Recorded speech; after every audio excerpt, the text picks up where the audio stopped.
So hey, what's up guys, welcome back to our YouTube channel and I really welcome all of you to this channel Cosmic Harry. So before we move on to the video, I really want to thank all of you who are supporting this channel. It really means a lot. So today we are going to see a crossover between Harry Potter and Deadly Werewolf. So the title will be What if Harry Potter was bitten by Fenrir Greyback at the age 5 and he became the most dangerous and deadly werewolf ever alive. So if you're new to this channel, please make sure to subscribe and like the video. Also press that bell notification to all so whenever I post video you get the notification first. So yeah, now without any further delay, let's get straight to the video. The bite the moon was fat and white and horrible. Harry didn't know the word for it yet full, but he knew what it felt like. It pressed against the kitchen window like a face. It made the shadows in the garden stretch long and thin, like fingers reaching for the back door. He was 5 years old. He was barefoot. And he was outside, which was against the rules. The rules at number 4 Privet Drive were simple. Don't ask questions. Don't make noise. Don't touch Dudley's things. Don't eat before Dudley eats. Don't exist too loudly. And absolutely, under no circumstances, don't leave the cupboard after dark. Harry had broken the last rule because his stomach hurt. Not the regular kind of hurt, the kind he was used to, the dull gnaw that came from missing supper again, because Dudley had told Aunt Petunia that Harry had looked at his birthday presents. This was different. This was the kind of hurt that came from not eating properly for 2 days because Vernon had decided that freaks who made things happen, the thing on the school roof, Harry still didn't understand how he'd ended up there, didn't deserve 3 meals. Or 2. Or apparently 1. So he'd pushed open the cupboard door. It wasn't locked tonight. Sometimes Vernon forgot. Sometimes Petunia left it open on purpose. Though she'd never admit it, Harry had learned to read the tiny mercies she dropped like coins she pretended she hadn't meant to lose. The kitchen was dark. The refrigerator hummed. Harry opened it, took a slice of ham and a heel of bread, and ate standing up because sitting down felt like it would make noise somehow. The light from the fridge made his shadow enormous on the wall behind him, a boy-shaped hole in the world.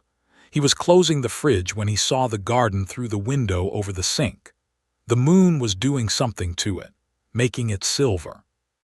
Making it look like a different place entirely, not the boring rectangle of trimmed grass where Vernon barbecued on Sundays and Petunia grew roses she didn't enjoy, but somewhere else.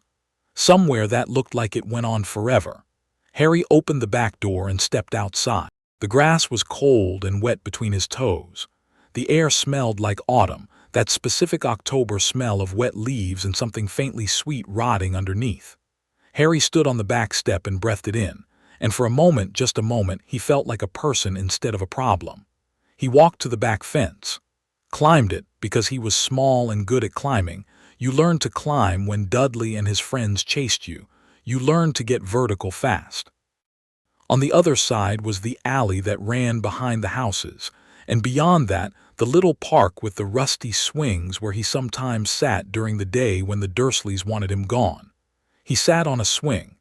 The chains were cold. He pushed himself back and forth, feet dragging in the gravel, and looked up at the moon and thought about nothing in particular. About the lady at school who'd smiled at him and asked if he was eating enough, and how Aunt Petunia had shown up the next day with a tight face and a packed lunch for him that lasted exactly 1 week before disappearing again. About the bird that had landed on his finger in the garden last week and stayed there for 10 whole minutes while he held perfectly still, afraid to breathe. He didn't hear the thing coming. That was what he'd remember later when he was old enough to understand what it meant. He didn't hear it. There was no sound at all, no footsteps, no breathing, no crack of a twig. Just the creak of the swings and the distant sound of a television from one of the houses, and then a smell. It hit him like a wall. Wet fur and blood and something else, something underneath that was like the smell of a thunderstorm, electric and wrong and alive. Harry's hands tightened on the chains. Every hair on his arm stood up. Something in the back of his brain, something older than language, older than thought, screamed at him. Run. He turned his head. It was standing at the edge of the park where the grass met the trees. It was enormous. Harry's first thought was dog, the biggest dog in the world, but even at 5 he knew that was wrong. Dogs didn't stand like that. Dogs didn't have shoulders that wide or eyes that caught the moonlight and threw it back yellow. Dogs didn't look at you like they were thinking. It was watching him with an intelligence that made his throat close. Harry did not run. Not because he was brave, he wasn't, not yet, not at 5, but because his legs wouldn't move. His body had decided for him, not flight, not fight, just freeze. Just become very small and very still and hope the thing looked away. It didn't look away. It started walking toward him, not running, walking. Slow and deliberate, its massive paws silent on the grass. Its head was lowered, lips pulled back just enough to show teeth that were longer than Harry's fingers. A low sound came from its chest, not a growl exactly, more like a purr if a purr could make your bones vibrate. Harry could see its face now. And that was the worst part, worse than the size, worse than the teeth. Because the face was wrong. It was shaped like a wolf's face, but it moved like a person's. The eyes narrowed. The mouth stretched into something that was horribly, impossibly close to a smile. It stopped 3 feet from the swing. Harry looked at it. It looked at Harry. "Please," Harry whispered. He didn't know what he was asking for. The wolf lunged. There was no pain at first. Just impact, an enormous weight smashing into him, the swing chains shrieking as he was torn free, his back hitting the ground so hard the air left his body in a white flash. Then the wolf's head came down and its jaws closed around his left shoulder, and the pain arrived all at once, so huge and complete that Harry couldn't even scream. It was like being plugged into something electric. His whole body seized. His vision went white, then red, then a darkness that had strange, bright shapes swimming in it. The wolf shook him once. He felt things tear. He felt his blood running hot down his arm and chest, soaking into his oversized t-shirt, Dudley's old shirt, the one with the stain on the front that Petunia hadn't been able to get out. Going to die, Harry thought, with a clarity that was almost peaceful. Going to die in a park in my cousin's old shirt and nobody will care very much. But then something happened. It started in his chest. A heat, not the heat of the blood, something else. Something that felt like it was coming from inside his ribs, from somewhere behind his heart. A white-hot coal that had been sitting there his whole life without him knowing. It pulsed. Once. Twice. And on the 3rd pulse it exploded. The wolf yelped, an almost human sound of shock, and released him. Harry lay on his back in the gravel beneath the swings, blood pooling around him, and the heat kept growing, kept expanding, until his skin felt like it was going to split open and let out whatever was inside him. Light. There was light coming from him, from the wound, white gold light that made the wolf stagger backward with its ears flat against its skull. The wolf snarled. It lunged again. The light hit it in the chest and threw it 10 feet backward into the base of a tree. The trunk cracked. The wolf scrambled to its feet, shook itself, and looked at Harry with those yellow eyes, and now there was something new in them, something that cut through the animal fury. Satisfaction. The wolf turned and loped away into the darkness between the trees, silent as it had come. In 30 seconds it was gone. There was nothing left but the smell, wet fur, and blood and lightning. Harry lay in the gravel and bled and watched the moon spin slowly overhead. The heat in his chest was fading, but something else was taking its place. Something that didn't fade. Something that crawled through his veins like liquid fire, rewriting him from the inside out. He could hear things, everything. The television 3 houses away, a woman laughing on some show, the volume turned to 14. A cat on Magnolia Crescent licking its paw, a man 6 streets over coughing in his sleep. The worms in the earth beneath him turning in the soil. His own blood, his own heartbeat, his own breath, and underneath it all, underneath the sounds of the world, a new sound. A low, constant rhythm like a second heartbeat, like a drum in a cave so deep it had never seen light. Thrum, thrum, thrum, the wolf's heartbeat, still there, still inside him. Harry closed his eyes and passed out. He woke up in the cupboard. The door was shut. The light was off. He was lying on his thin mattress with the blanket pulled over him. And for one disorienting second he thought it had been a dream, the park, the moon, the wolf, until he tried to move his left arm and the pain almost made him vomit. The wound was wrapped. Not well, the bandages were dish towels held on with packing tape, but wrapped. He could smell Petunia's hand cream on the towels.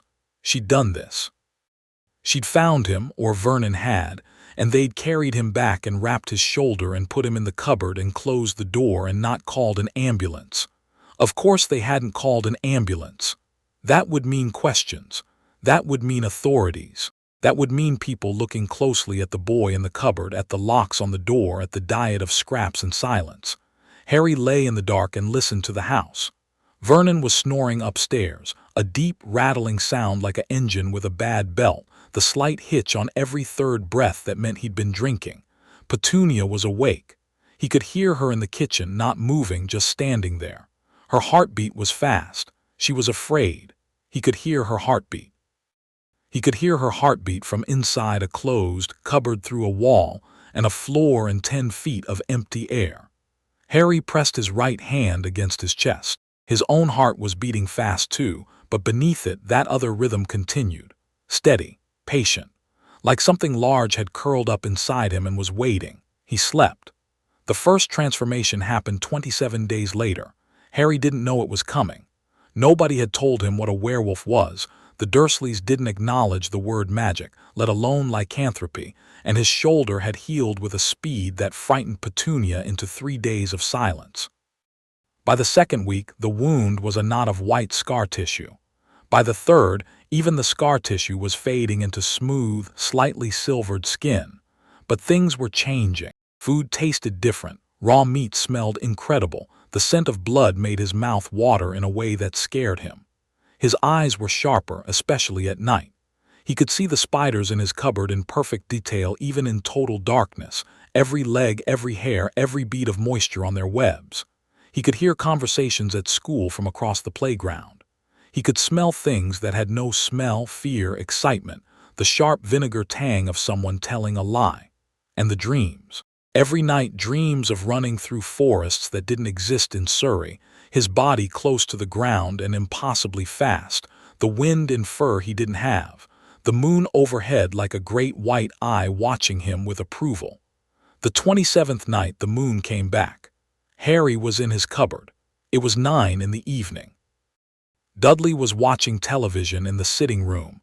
Harry could hear every gunshot and explosion of whatever action film it was, could hear Dudley crunching crisps with his mouth open, and Vernon and Petunia were in the kitchen, and then the moonlight came through the vent in the cupboard door.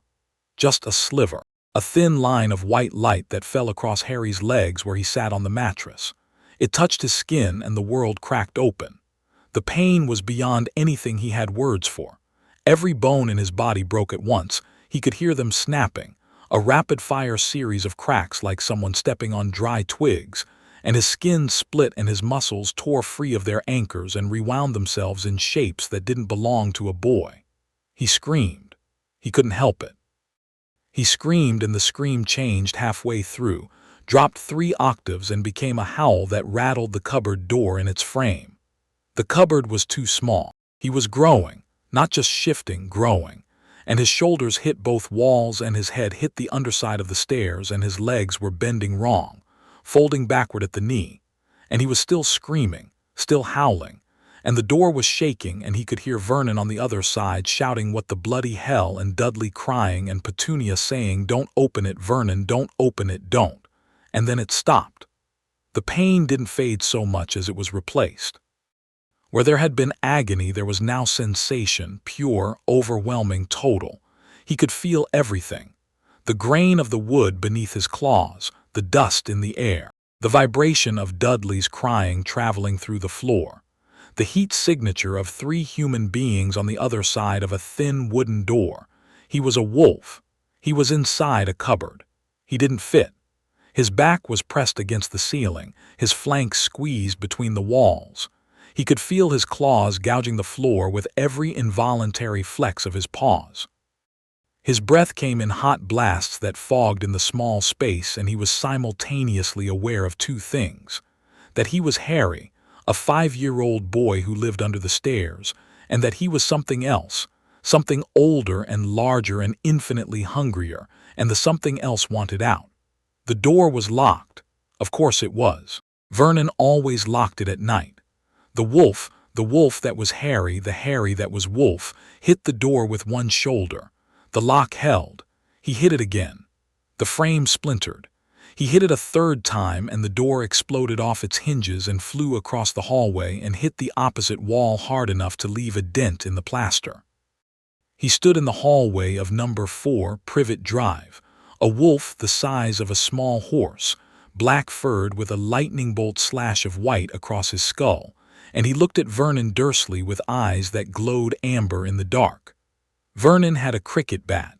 He'd gone to get a cricket bat. He was standing in the hallway in his pajamas with a cricket bat raised over his head, and his face was the color of raw beef, and his mouth was open, and no sound was coming out because his body had done the same thing Harry's body had done in the park. Not fight, not flight, just freeze.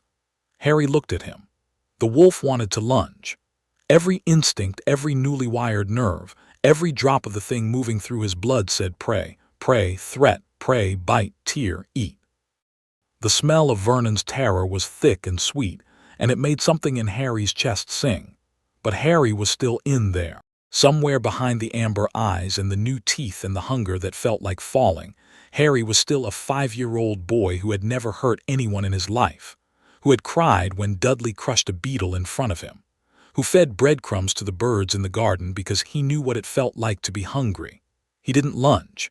It was the hardest thing he had ever done. Harder than not crying when Vernon hit him.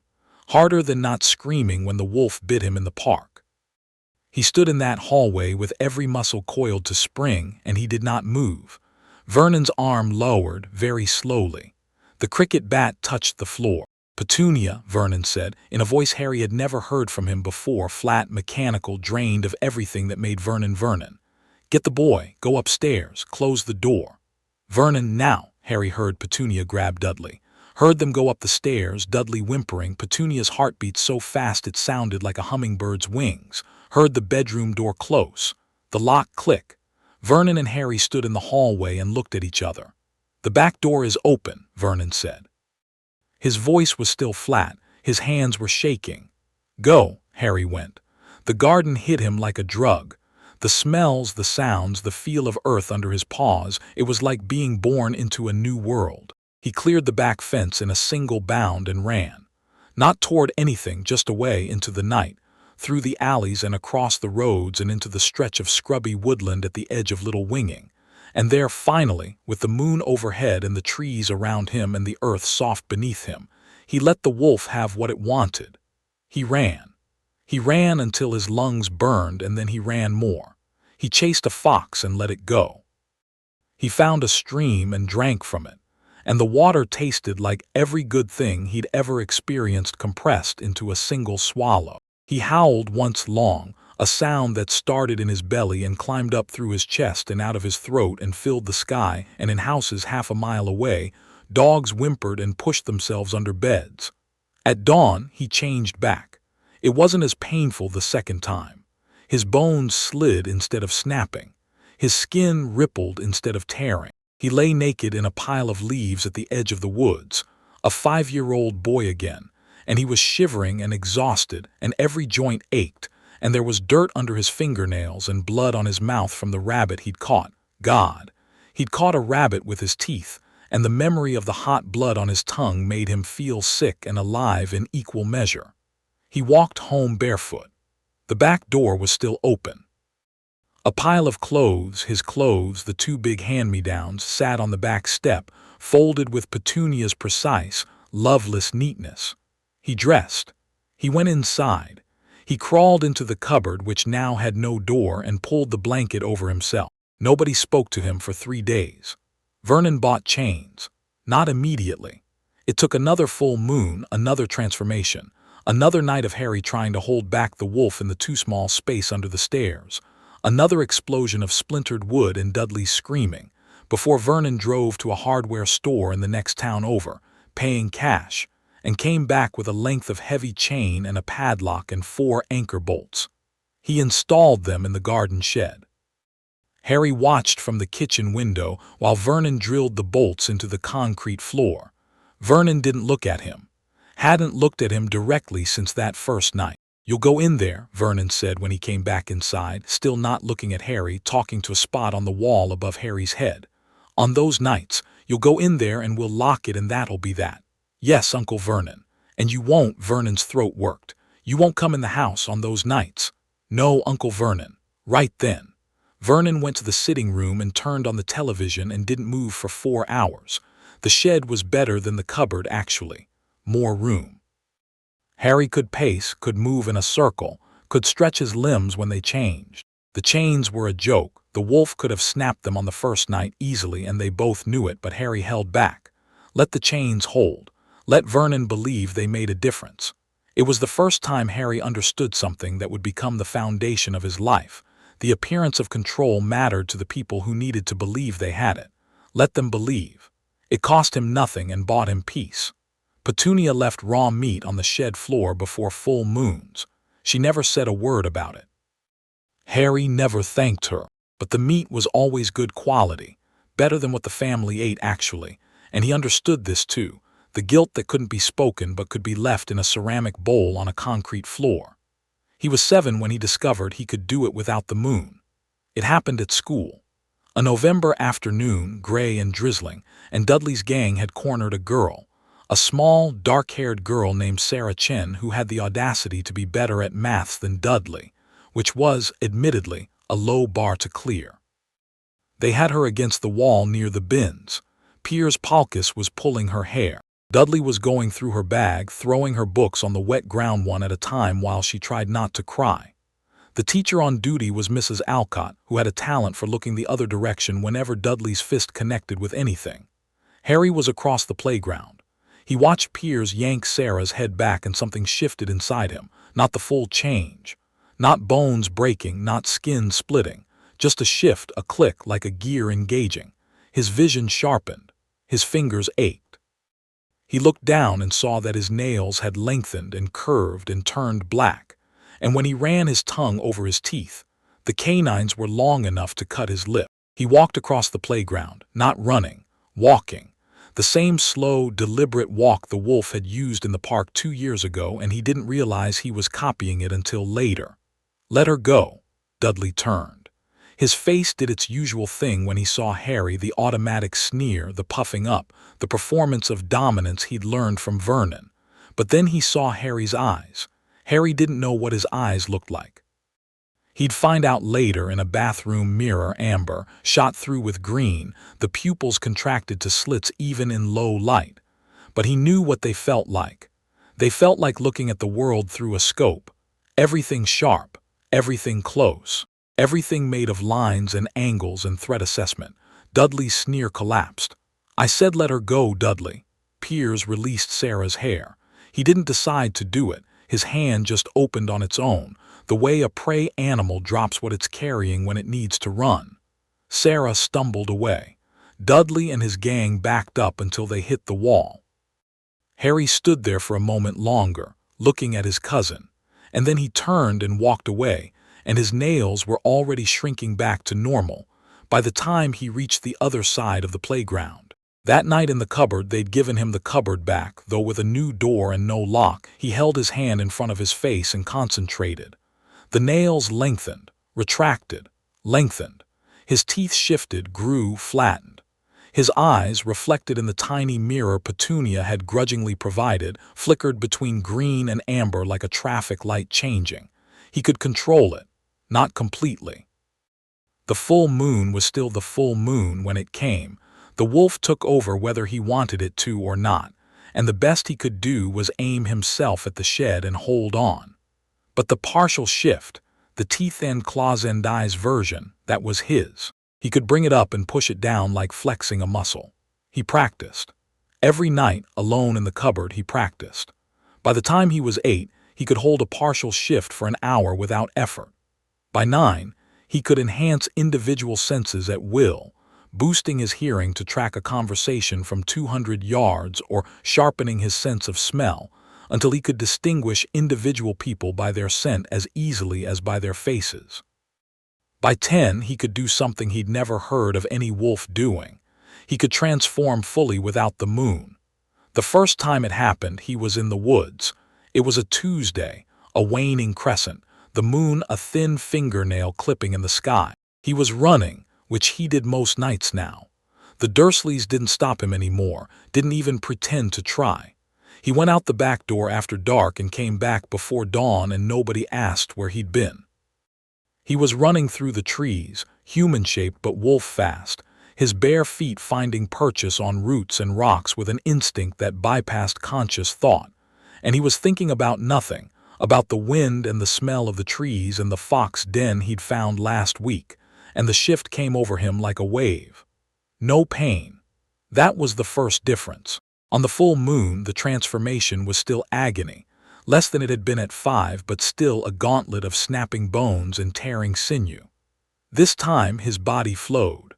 One stride he was a boy, lean and small for his age, with 2 long black hair and a scar like a lightning bolt. The next stride he was a wolf, smaller than his full moon form, closer to the size of a large dog, and the ground was closer, and the smells were richer, and his legs were eating up the distance, and it felt right in a way that nothing in his human life had ever felt.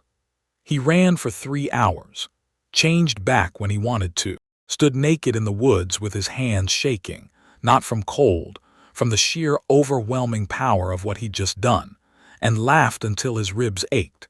He was 10 years old, and he could become a wolf whenever he wanted. The wizarding world had a word for people who could transform into animals: animagus. It took most wizards years of study and practice to achieve.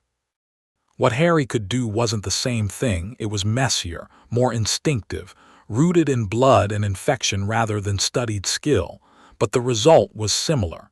He had 2 shapes, and he wore them both like they belonged to him. He began hunting, not because he needed to. Petunia, in her silent, guilty way, kept him fed, but because the wolf needed it. Needed the chase, the focus, the clarity that came from tracking prey through dark woods with nothing but scent and sound. Rabbits first, then foxes, then once a deer, a young buck that he ran for 2 miles before bringing it down with a leap that carried him 15 feet through the air. He didn't eat the deer. He stood over it, panting, blood on his muzzle, and felt the wolf's satisfaction and the boy's horror in equal measure. And he understood that this was his life now, the constant negotiation between the 2 things he was. He dragged the deer to the road and left it where a car would find it, easier than explaining. By the time he was 11, the Dursleys had adjusted. Not comfortably, nothing about their relationship with Harry was comfortable, but functionally. The dynamic had inverted so completely that visitors to number 4 would have been baffled by what they saw if they'd looked closely enough. Harry didn't live in the cupboard anymore. He'd moved into Dudley's second bedroom, the one that had been used for broken toys and unwanted things, and no one had discussed it. He'd simply moved his things upstairs one evening, and Dudley, who had opened his mouth to complain, had looked into Harry's calm green-amber eyes and closed it again. Vernon didn't shout at Harry anymore. He didn't speak to him much at all.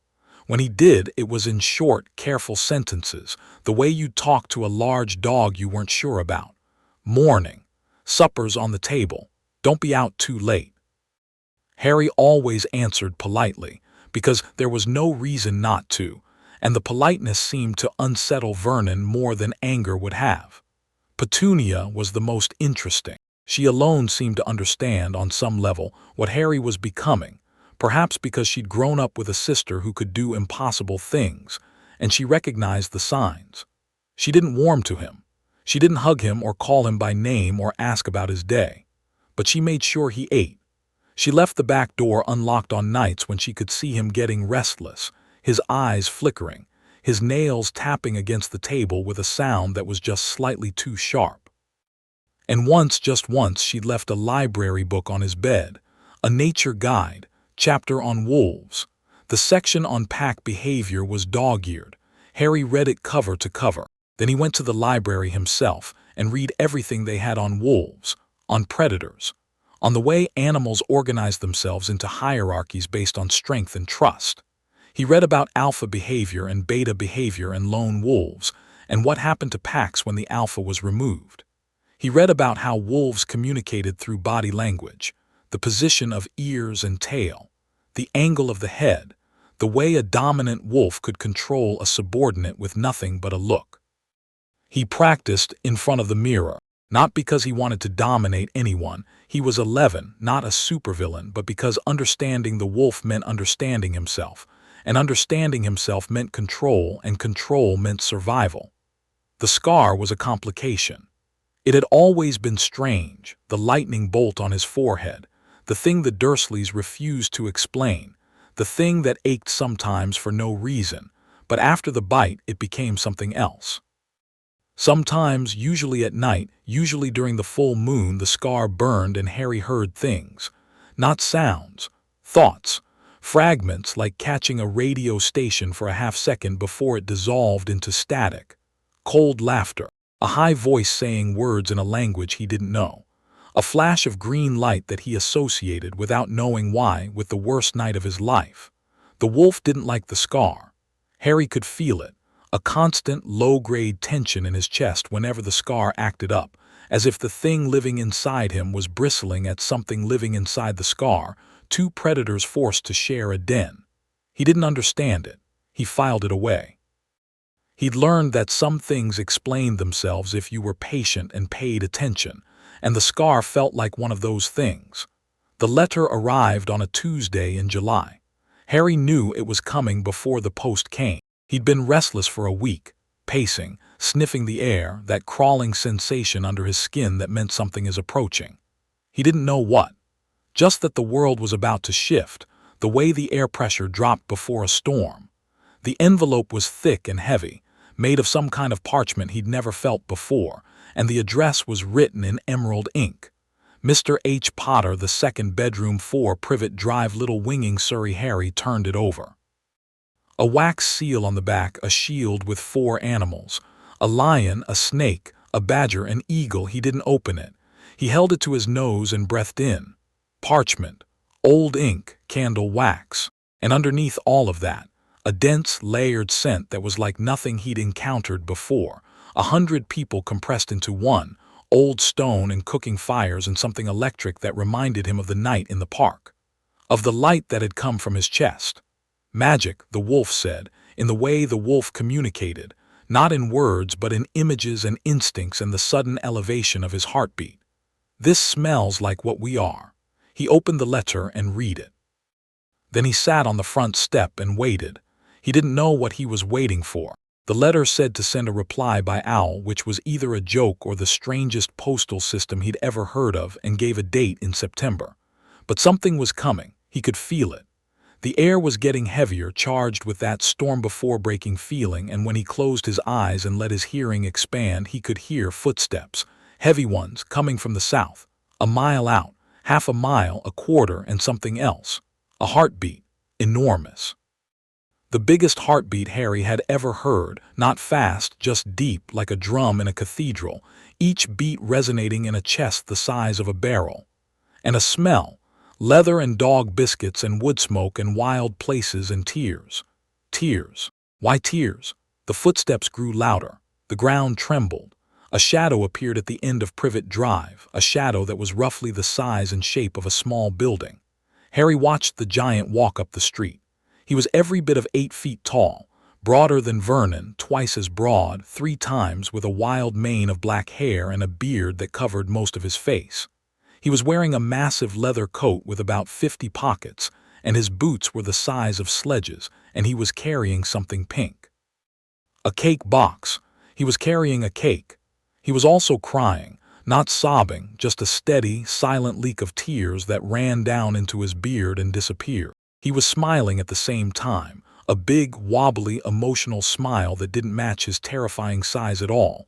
And Harry realized that this enormous man was looking at him and trying not to fall apart. "Blimey," the giant said, stopping at the front gate. His voice was like gravel in a cement mixer. "Look at ye. Last time I saw ye, you was a baby. Got your mum's eyes, hasn't ye?" Harry stood up from the front step. He was aware of how he must look to this man, small, lean, in a t-shirt and jeans that almost fit him for once, barefoot on the concrete. His eyes were doing the thing, the amber flicker, because the giant's scent was overwhelming. Not threatening, just big. "You knew my mother," Harry said, not a question. The giant's smile wobbled more. Knew both of 'em, your mum and dad, great people, the best. He wiped his nose on his sleeve, the sound was considerable, and thrust the cake box forward. Got ya a birthday cake. Bit early, I know, but my birthday isn't for 2 weeks. Yeah, well. The giant shrugged, which was like watching a landslide. Couldn't wait. Been waitin' 10 years to bring ye this letter, and now ye have already got it, so he gestured helplessly at the cake. Happy birthday, Harry. Harry looked at the cake. He looked at the giant. He breathed in deeply, sorting through the layers of scent. The leather, the wood smoke, the tears, the dog biscuits, and underneath all of it, something he hadn't expected. Something he'd only ever smelled on Petunia, and only faintly, and only when she thought no one was watching. The giant smelled like someone who had lost something precious and just found it again. Thank you, Harry said. He opened the gate. Would you like to come in? My aunt and uncle aren't home. This was true. Vernon had taken Petunia and Dudley to lunch at a restaurant that didn't allow children, which was Vernon's way of saying it didn't allow Harry. They wouldn't be back for hours. The giant squeezed through the front door, literally squeezed, turning sideways, the doorframe groaning, and settled himself on the sofa, which compressed alarmingly under his weight. Harry put the cake on the kitchen table and made tea, because Petunia had taught him to make tea before she taught him anything else, and he brought 2 cups into the sitting room and sat in the armchair across from the giant and waited. Right, the giant said, taking a cup that looked like a thimble in his hand. Right, so, I'm Hagrid. Rubeus Hagrid, keeper of keys and grounds at Hogwarts, and I've come to, well, ye have got the letter. Ye know. Hogwarts School of Witchcraft and Wizardry, Harry said. That's the one. I'm a wizard. You're a wizard, Harry, Hagrid beamed. A thumpin' good one, I'd wager, once ye have had a bit o' training. Harry took a sip of tea. The amber in his eyes dimmed. Green came back. He looked for a moment like any other 11-year-old, small and curious and on the edge of something new. Hagrid, he said, do wizards know about werewolves? The cup stopped halfway to Hagrid's mouth. The big man went very still, impressive, given how much of him there was to go still, and his eyes, small and dark and beetle-bright in his weathered face, locked onto Harry with a sharpness that didn't match his bumbling manner at all. Why do ye ask? Hagrid said carefully. Harry set down his tea. He held up his left hand, palm out, and let the shift come just a little, just enough. His nails lengthened and darkened. His pupils contracted. The amber flooded back into his eyes and stayed. Because I am one, Harry said. Hagrid stared. Then he put down his cup, set it down very carefully on the side table, as if it might break, as if everything might break, and his face did something complicated that involved about 15 emotions happening at once.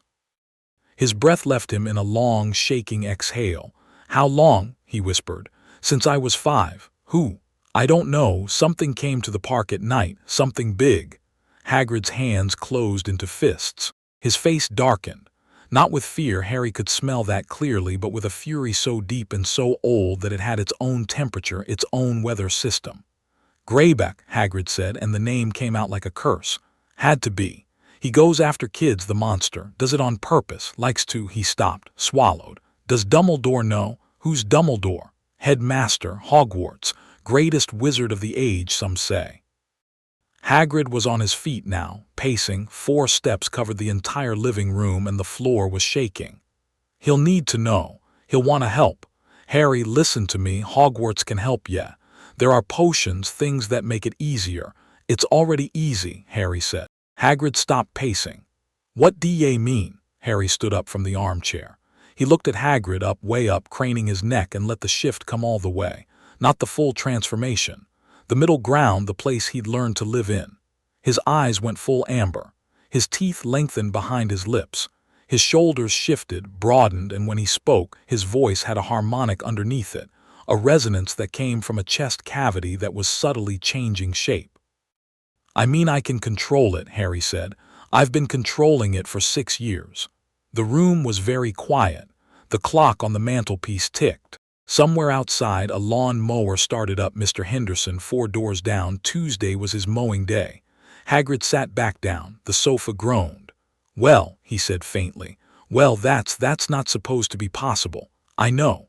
I mean, I've known werewolves. Good people, most of 'em, but the transformation, you can't control it, it just takes ya, not me." Hagrid looked at him for a long time. The tears were back, but different now, not the sentimental tears of a man seeing a lost child found, but the overwhelmed tears of a man realizing the lost child found his own way through a forest that should have killed him. "Your mum," Hagrid said thickly. "She'd be so proud of ye." Harry let the shift recede. Green eyes, normal teeth, a boy again. "Tell me about Hogwarts," he said. 3 weeks later, Harry stood on the front step of number 4 at 6 in the morning with a trunk he didn't own yet and a letter in his pocket and a giant waiting for him at the end of the drive. Petunia was in the doorway behind him. She hadn't said goodbye. She'd come downstairs early, earlier than she needed to, on a Saturday, with her hair already done and her house coat on.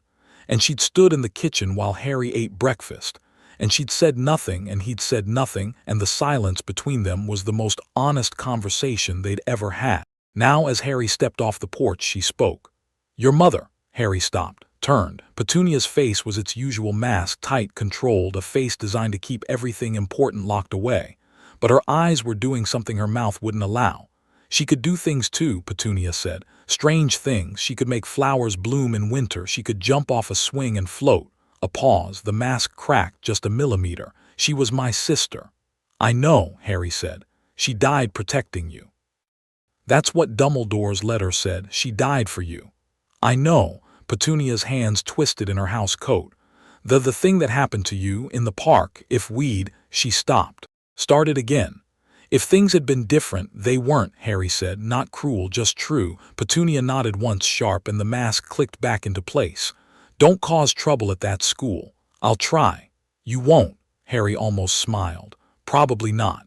He walked to the end of the drive where Hagrid waited with an umbrella and a grin that could be seen from space.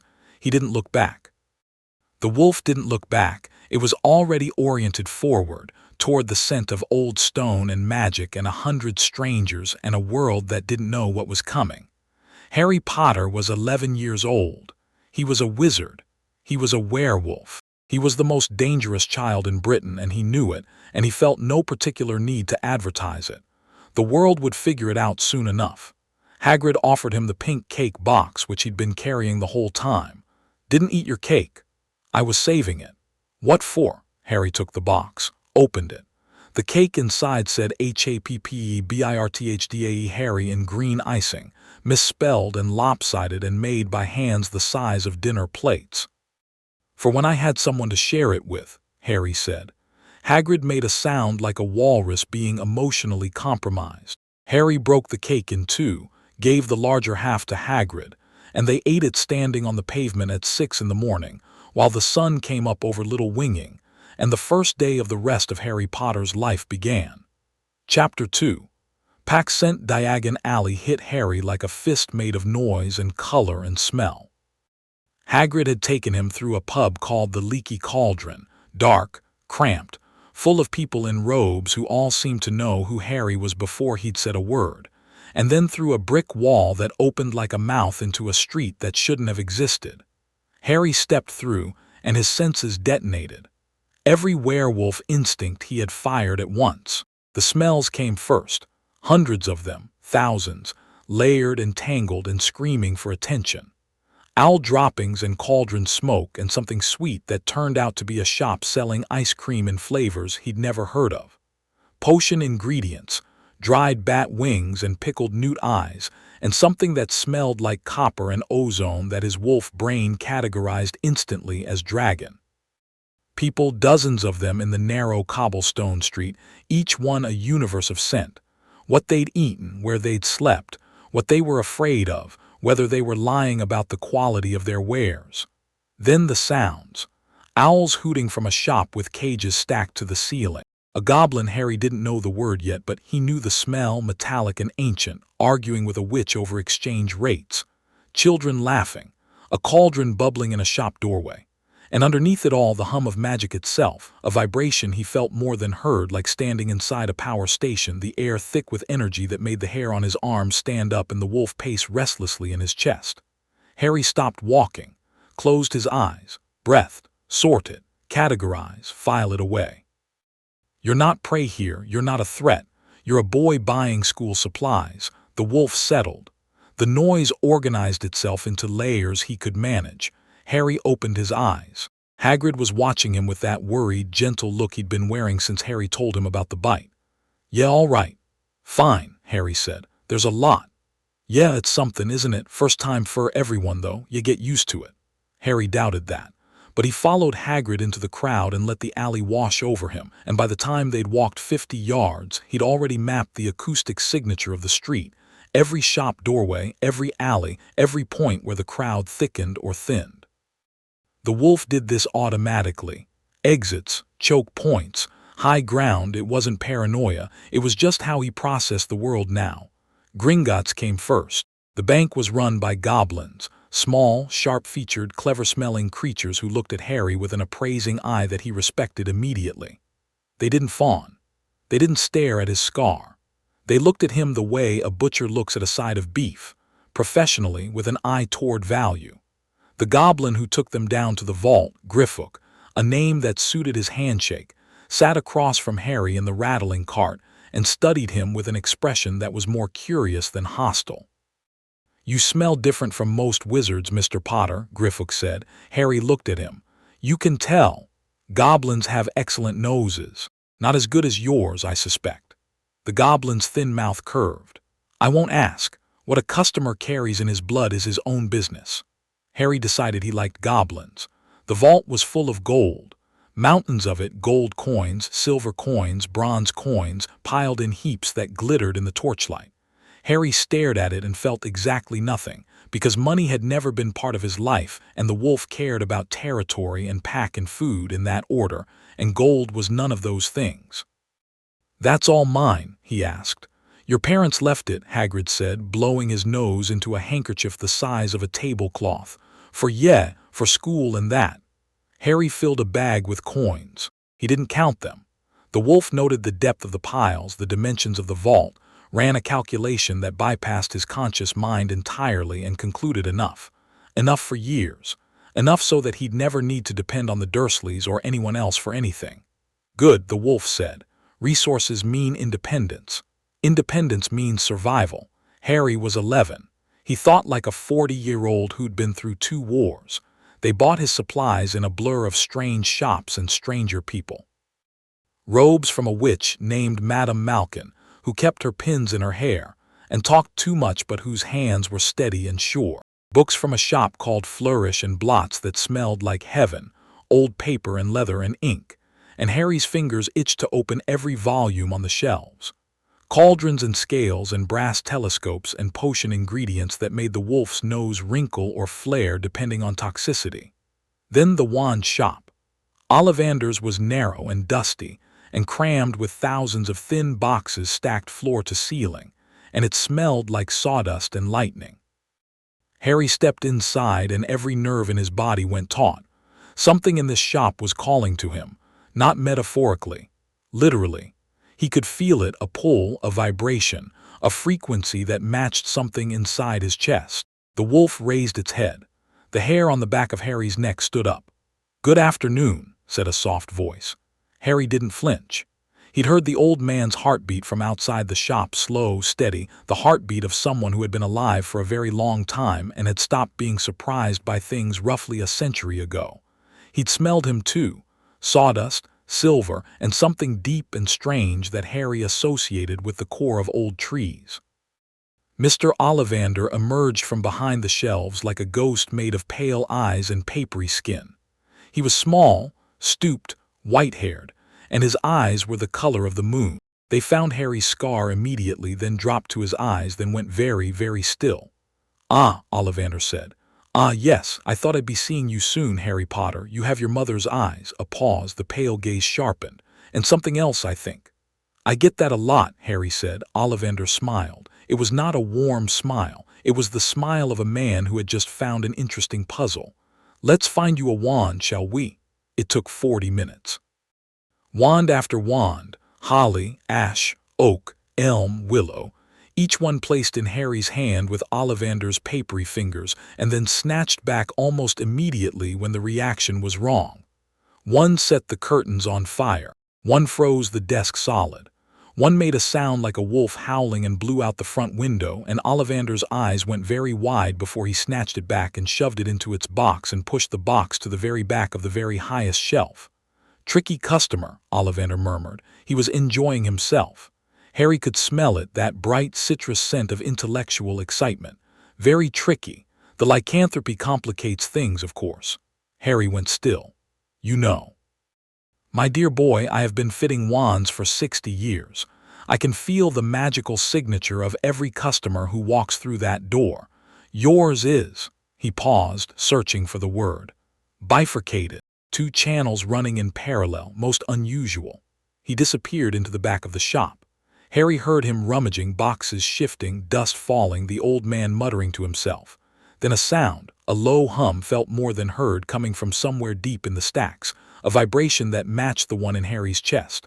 Ollivander came back holding a box. I wonder, he said, and his voice was different now, hushed, almost reverent. Holly and phoenix feather, 11 inches, nice and supple. He opened the box. The wand inside was simple, elegant, pale wood with a slight curve. Harry reached for it, and the moment his fingers touched it, the world changed. Heat rushed up his arm. Not the destructive heat of the first transformation, not the burning heat of the scar. A welcoming heat, like coming inside from a long winter, like being recognized by something that had been waiting for him. Red and gold sparks erupted from the tip and filled the shop with light, and the wolf in Harry's chest didn't bristle or snarl. It settled for the first time in 6 years into something that felt like peace. Oh, bravo, Ollivander whispered. Yes, yes. Oh, very good. Harry held the wand and felt complete. Not fixed, he'd never been broken, but complete, like a sentence that had been missing its final word. Curious, Ollivander said. Very curious. What's curious? I remember every wand I've ever sold, Mr. Potter. Every single one. It so happens that the phoenix whose tail feather is in your wand gave another feather, just one other. It is very curious indeed that you should be destined for this wand when its brother gave you that scar. The wolf surged. Harry's grip tightened on the wand. The amber flooded his eyes. Ollivander didn't step back. He held Harry's gaze with those moonlight eyes, and he didn't flinch, and Harry added him to the very short list of people who weren't afraid of him. The wand chooses the wizard, Mr. Potter, and in your case, I think, it chose something more than a wizard. Ollivander inclined his head. I think we must expect great things from you. After all, he who must not be named did great things. Terrible, yes, but great. Harry paid for the wand, 7 galleons, worth everything he had. Hagrid bought him an owl as a birthday present, a snowy owl with huge amber eyes that regarded Harry with an imperious stare, and then, to Hagrid's astonishment, hopped from her perch onto Harry's shoulder and pressed her head against his cheek. She likes Hagrid said. She recognizes me, Harry corrected. The owl smelled like sky and cold wind and patience, a predator's smell, a hunter's smell. She knows what I am, and she's decided I'm acceptable. Blimey. Usually takes weeks for a new owl to warm up. Harry stroked the owl's chest feathers. She closed her eyes. Hedwig, he said, and didn't know where the name came from, only that it was right. They parted at the entrance to the leaky cauldron. Hagrid, emotional again, the man was a fountain. Harry could smell the salt building behind his eyes 5 minutes before the tears actually fell, pressed a train ticket into Harry's hand.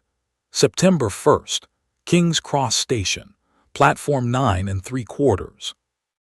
9 3/4. Yeah, run at the barrier between platforms 9 and 10. Don't stop, don't hesitate. Ya'll go right through.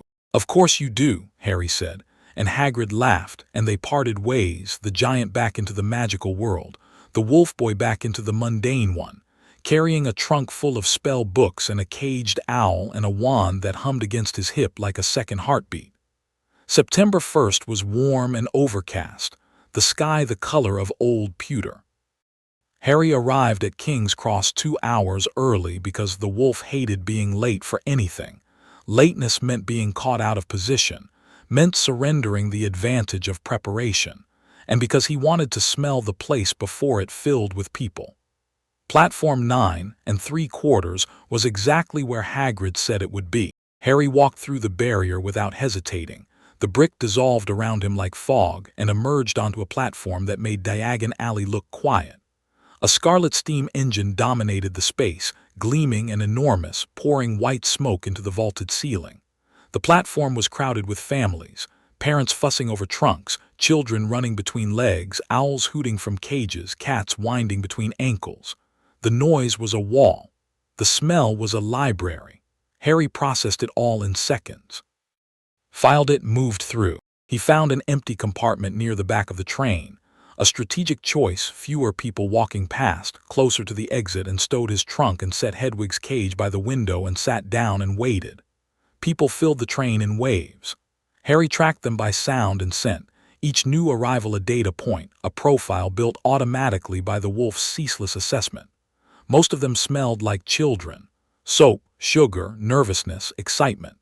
Normal kids about to have a normal adventure. 3 scents stood out. The first was cold and expensive, soap made from something floral, hair product, leather polish, and underneath it all, a sharp, vinegary tang that Harry had learned to recognize years ago. Contempt. Someone who had been taught from birth that they were better than everyone around them and had never had reason to question it. Harry tracked this scent to a pale, pointed boy flanked by 2 larger boys who smelled like muscle and obedience. The pointed boy walked down the corridor like he owned it, and Harry dismissed him from active attention. The second scent was interesting. Books and toothpaste, and a particular brand of anxiety that Harry recognized because he'd lived next to it for years.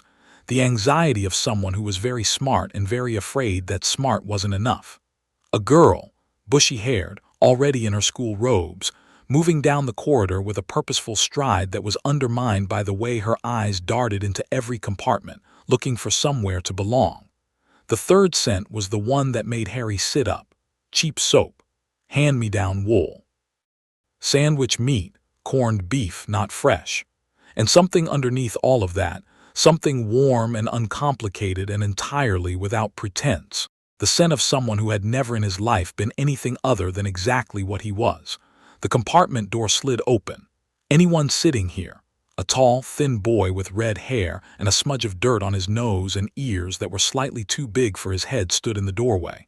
He was holding a battered trunk in one hand and a squirming rat in the other. Everywhere else is full. It wasn't. Harry could hear at least 4 empty compartments further up the train. The boy just hadn't looked very hard, or more likely, had poked his head into a few compartments, seen groups of friends who already knew each other, and retreated rather than asked to join them. "Go ahead," Harry said. The boy dragged his trunk in and sat down across from Harry with the gracelessness of someone who hadn't finished growing into his limbs. The rat squirmed free and settled on the seat beside him, twitching its whiskers. Harry looked at the rat. The rat smelled wrong. Not wrong the way spoiled food smelled wrong or the way Quirrell would later smell wrong. Not rotten, not evil, just off. Like a note played in the wrong key. The rat smelled like a rat on the surface, fur and cedar shavings and the faintly sweet smell of rodent, but underneath there was something else. Something that didn't belong to any rat that had ever lived. Something human. Harry's eyes narrowed. The wolf's attention locked on. The rat met his gaze for a fraction of a second, and in that fraction, Harry saw something flicker behind its small dark eyes, a flash of intelligence that was entirely too complex for a rodent, a recognition. And then the rat looked away and began washing its face with frantic, exaggerated normalcy. Harry filed this away. The wolf didn't forget. "I'm Ron," the boy said. "Ron Weasley. Harry Potter." Ron's eyes went wide. His gaze flicked up to Harry's forehead, found the scar, and Harry watched him process it. The shock, the excitement, the sudden self-consciousness. Most people would have started asking questions. Ron opened his mouth, closed it, opened it again, and said, "Wicked." Then, apparently deciding that was enough, he pulled out a pack of sandwiches and offered one to Harry. "Corned beef. Mum made them. They're not great, but they're food." Harry took a sandwich. Not because he was hungry, Petunia had fed him a proper breakfast, driven by whatever complicated guilt engine powered her occasional moments of adequacy, but because the offer mattered. The wolf understood this instinctively. Sharing food was the oldest bond. It was how packs started. Thanks, Harry said. He bit into the sandwich. It was, as advertised, not great. He ate it anyway. So, Ron said through a mouthful of bread. You really, I mean, is it true about you-know-who? I don't actually know who. Ron stared at him. You know who, he who must not be named, Vol, he flinched. Sorry, most people don't say the name. What name? Voldemort, Ron whispered, wincing like the word tasted bad. Harry felt the scar pulse just once. A single throb of heat like a coal being breathed on. The wolf bristled. I don't remember much, Harry said, which was true. There was a green light, that's all. Ron nodded, looking both disappointed and relieved. They sat in comfortable silence for a moment, the train swaying gently as it picked up speed, the English countryside beginning to blur past the window. Fair warning, Harry said. Ron looked up, a bit of corned beef on his chin. There's something wrong with me, something most people would probably want to stay away from. You should probably sit somewhere else. Ron chewed, swallowed, looked at Harry with an expression that was equal parts curiosity and stubbornness. Is it contagious? He asked. Not through sandwiches. Then I'm fine. Ron settled deeper into his seat as if to demonstrate his commitment to staying. I've got 5 older brothers, mate. One of them works with dragons. Another one's a curse breaker. My mum once hexed a boggart so hard it cried.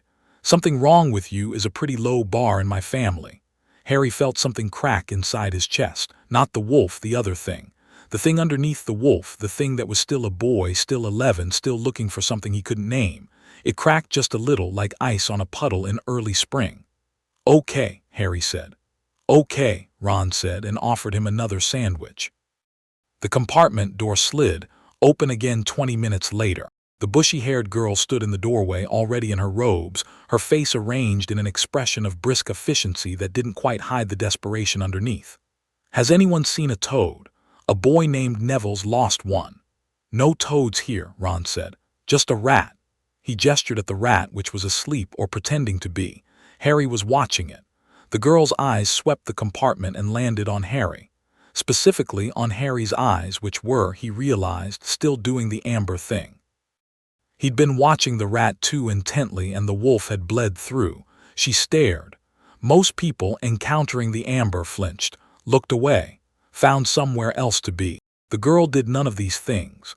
She stared directly into Harry's eyes with a focus that was almost aggressive, and he could smell her mind working. That's what it was, that bright ozone-sharp scent, the smell of neurons firing in rapid sequence. And then she said, "Your eyes are doing something unusual. Is that a magical condition?" Ron choked on his sandwich. "Yes," Harry said. "Is it dangerous?" "Yes." "Interesting." She sat down next to Ron, apparently having decided that this compartment was now hers. "I'm Hermione Granger. I've read all of our textbooks already. I know it's early, but I wanted to be prepared, and I've read Hogwarts, a history twice, and quite a lot about the founding of the school, and I don't recall reading about any magical condition that turns eyes amber. Is it lycanthropy?" The compartment went very quiet. Ron had gone pale. The rat opened one eye. Harry looked at Hermione Granger, 11 years old, bushy hair, 2 large front teeth, blazing brown eyes, hands clasped in her lap with the knuckles white, and he smelled no fear on her. None. Curiosity, yes, a tidal wave of it, enough to drown in. Anxiety about being wrong, about being rejected, about sitting in a compartment with 2 boys she didn't know and saying something that might make them tell her to leave. But not fear. She'd walked into a room, identified the most dangerous thing in it, and asked it a direct question. Harry decided in that moment that Hermione Granger was one of the bravest people he'd ever met. "Yes," he said. Ron made a small, strangled noise. "It's all right," Harry said, not looking away from Hermione. "I've had it since I was 5. I can control it. I'm not going to hurt anyone." "I didn't think you were," Hermione said, as if the idea was absurd. "I read about werewolves in Dark Forces, a guide to self-protection. The text was appallingly biased. By the way, the author clearly had no first-hand experience and relied almost entirely on ministry propaganda. But the core information was useful. You shouldn't be able to control a partial transformation outside of the full moon. That's supposed to be impossible." "I know. So how do you do it?" "Practice." She frowned, not the frown of someone dissatisfied, but the frown of someone who had been given an answer that was too small for the question. Harry watched her file it away for later. She would ask again. He was sure of it. "I won't tell anyone," she said. "Neither will I," Ron said quickly, and Harry looked at him, really looked at him, and saw that the freckled boy had gone from pale to determined in the space of 30 seconds, his jaw set, his eyes steady. Not brave in the way Hermione was brave, the intellectual bravery of confronting the unknown head-on. Brave in a quieter way. The bravery of someone who had decided to sit in this seat and was not going to be moved from it, not by fear, not by anything. "Thank you," Harry said. He meant it more than either of them could know. The train rocked through the countryside. They talked. Ron explained the wizarding world in broad, messy strokes, Quidditch and chocolate frogs, and the 4 Hogwarts houses, and his brothers and his mum's cooking, and his terror of being sorted into Slytherin. Hermione corrected his facts with a precision that was clearly involuntary and equally clearly annoying, and just as clearly born from a desperate need to be useful. Harry listened to both of them and said little, because the wolf was better at listening than talking, and because their voices, Ron's loud and warm, Hermione's rapid and precise, were filling a silence inside him that had been there for years. The pointed boy appeared at their compartment door midway through the afternoon. Harry had tracked his approach by scent, the cold, expensive soap, the contempt, and now something new, interest. The boy had heard that Harry Potter was on the train and he'd come to assess. "Is it true?" he said from the doorway, flanked by the 2 large boys who stood behind him like bookends. "They're saying all down the train that Harry Potter's in this compartment. So it's you, is it?" "I'm Malfoy, Draco Malfoy." Ron made a noise that might have been a cough and might have been a laugh. Draco's eyes snapped to him. "Think my name's funny, do you? Red hair and a hand-me-down robe, you must be a Weasley." He turned back to Harry.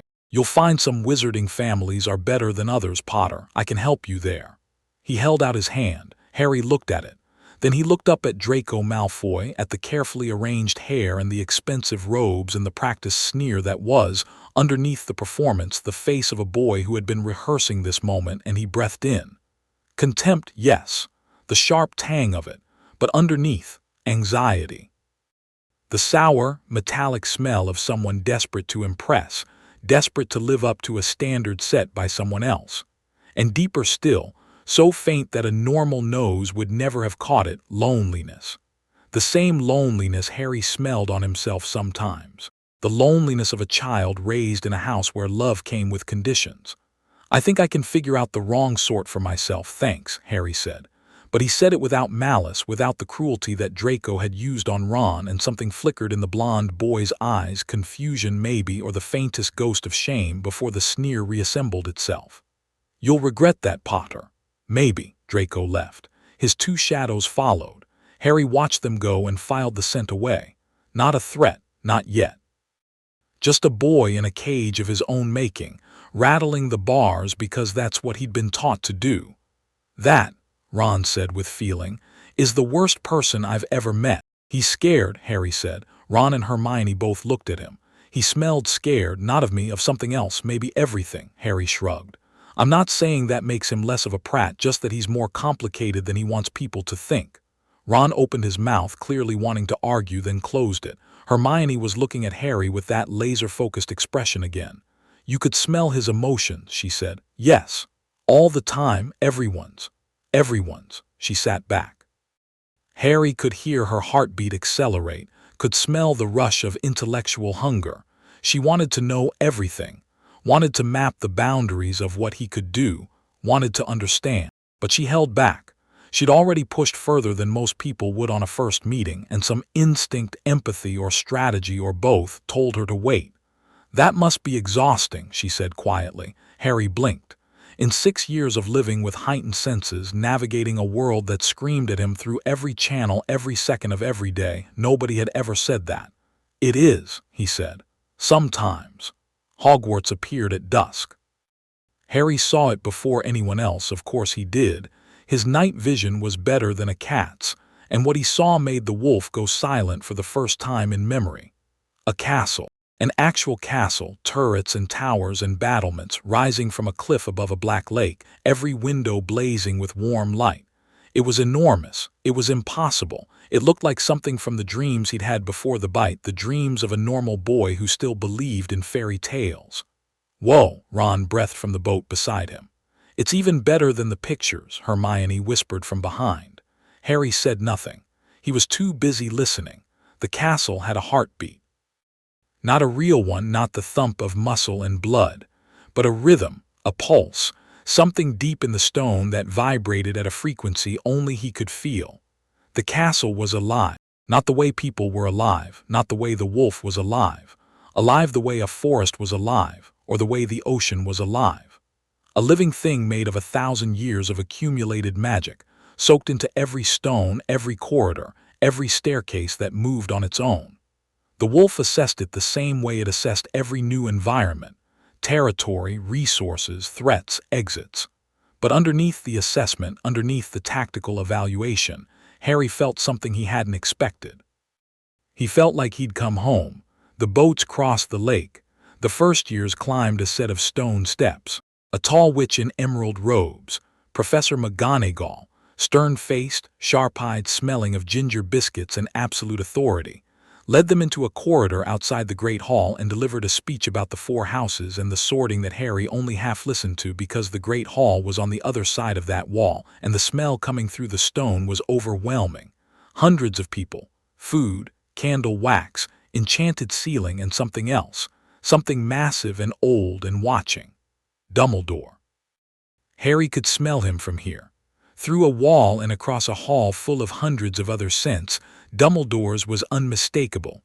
Lemon drops, old parchment, wool, and power. Raw, immense, controlled power that smelled like the air after a lightning strike.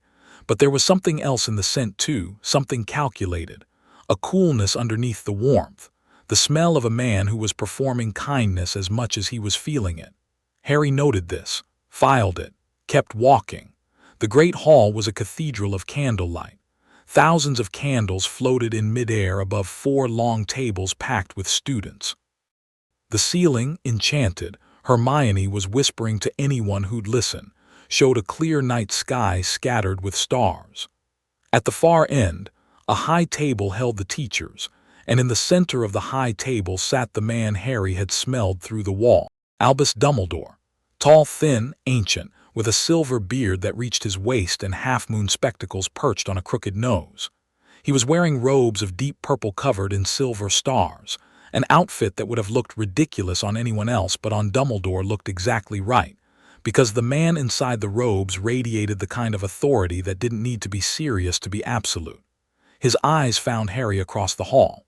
Blue, twinkling, ancient, sharp. Harry met his gaze. Amber bled into green, and he didn't look away. Something passed between them, a recognition, an assessment, 2 predators of very different kinds measuring each other across a crowded room. Dumbledore's eyebrows rose a fraction of an inch.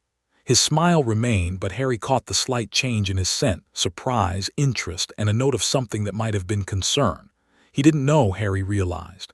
Hagrid didn't tell him yet, or maybe he told him but he didn't believe it. Now he believed it. McGonagall set a stool at the front of the hall and placed an ancient, battered hat on top of it. The hat sang a song about the 4 houses. Harry barely heard it. He was too busy cataloging the teachers. The one at the far end smelled like garlic and terror and something rotten underneath. A 2-layered scent that the wolf flagged immediately as wrong, threat, investigate. A man in a turban who twitched and stuttered. Professor Quirrell, the defense against the dark arts teacher. Harry would learn the name later, but the scent was catalogued now. Next to Quirrell, a man in black. Sallow skin, hooked nose, greasy hair, and a scent profile that Harry read like a book with a broken spine. Bitterness, potion residue so deeply embedded in his skin that it was indistinguishable from his body chemistry, self-loathing, rage.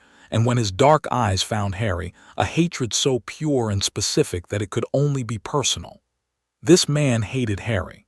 Not the idea of Harry, not the celebrity of Harry, him. As if they'd met before. The man's gaze moved from Harry's scar to his eyes and the hatred faltered. Something else took its place. Shock, grief, and a sorrow so old and deep that Harry could smell it in his sweat. Then the hatred reassembled itself, heavier than before, reinforced by whatever the grief had dredged up. He knew my mother too, Harry thought. He loved her, and he hates me for having her eyes. The sorting began. Students were called one by one. The hat was placed on their heads. It shouted a house name. Simple enough. Hermione went to Gryffindor, her face breaking into a grin so wide it looked like it might split her head. Ron went to Gryffindor, his relief so palpable that Harry could smell it from across the room. Potter, Harry. The hall went dead quiet. Harry walked to the stool. Every eye in the room was on him, and the wolf processed the attention with cold efficiency. No threats, multiple exits, dominant position at front of room, elevated, good sight lines, while the boy processed it by not processing it at all. He sat on the stool. McGonagall placed the hat on his head, and the hat screamed, not out loud.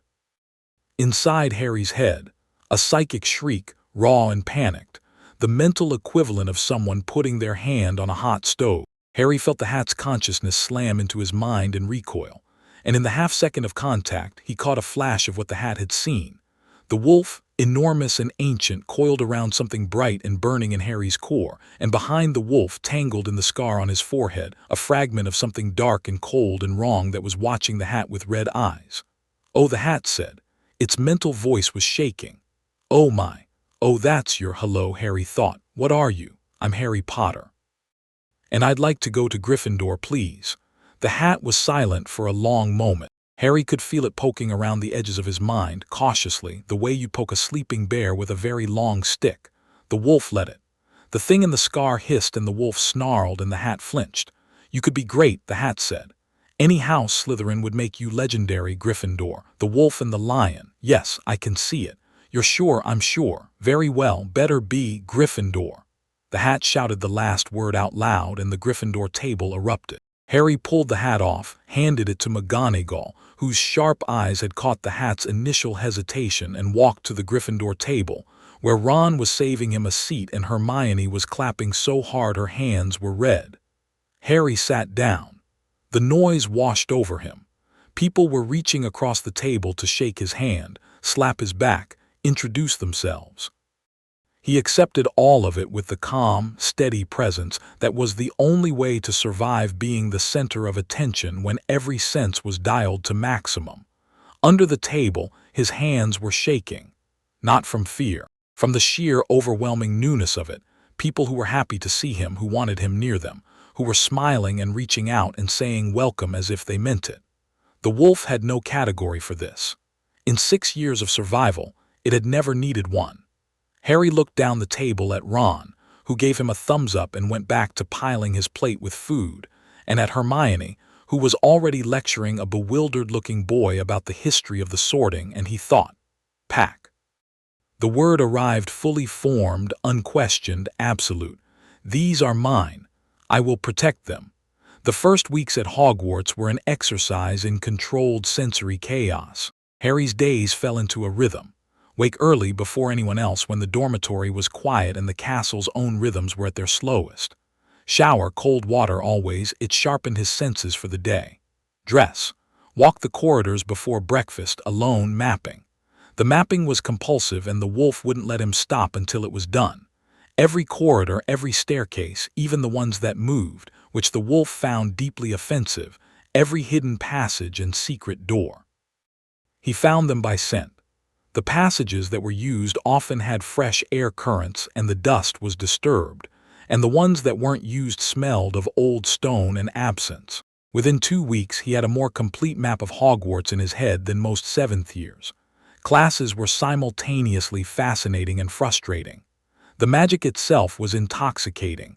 The first time he levitated a feather in charms, the wolf surged with a joy so pure it was almost painful, because this was what they were, this was the other half of them, the part that wasn't teeth and fur. But the pace was slow. So slow. He understood things before the professors finished explaining them, not because he was smarter than the other students. Hermione was smarter, but because the wolf's instincts gave him a direct line to his magic that bypassed theory entirely. Transfiguration, taught by McGonagall, was his best subject. Changing one thing into another, He'd been doing that his entire life. Potions was taught by the man in black, Professor Snape, and it was a battleground from the first day. "Ah, yes," Snape said when he reached Harry's name during roll call. "Harry Potter, our new celebrity." The way he said the word made it sound like a disease. Harry looked at him calmly. Snape's scent was a mess. The hatred was still there, bright and specific, but so was the grief, and underneath both, a complex lattice of guilt and obligation and something that Harry hadn't expected: protectiveness. Buried deep, almost undetectable, but there. This man hated Harry and was also, for reasons Harry didn't understand, committed to keeping him alive. "Tell me, Potter, what would I get if I added powdered root of asphodel to an infusion of wormwood?" Harry knew the answer. He'd read the textbook, not because he was studious like Hermione, but because the wolf treated information as a survival resource and hoarded it accordingly. "Draught of living death," Harry said. "A sleeping potion, the most powerful one known." Snape blinked. His sense shifted, surprise displacing contempt for a fraction of a second before the contempt reasserted itself. "Where would you look if I told you to find me a bezoar?" "Stomach of a goat. It cures most poisons." "And the difference between monkshood and wolfsbane?" The room went very still. The word wolfsbane hung in the air like a blade, and Hermione, 2 seats over, went rigid. Ron stopped breathing. Harry held Snape's gaze. The amber crept into his eyes. He let it. "They're the same plant," Harry said evenly, "also known as aconite." The silence stretched. Snape stared at Harry. Harry stared back. Neither of them blinked. "Correct," Snape said finally. His voice was soft. "Perhaps you're not entirely your father's son."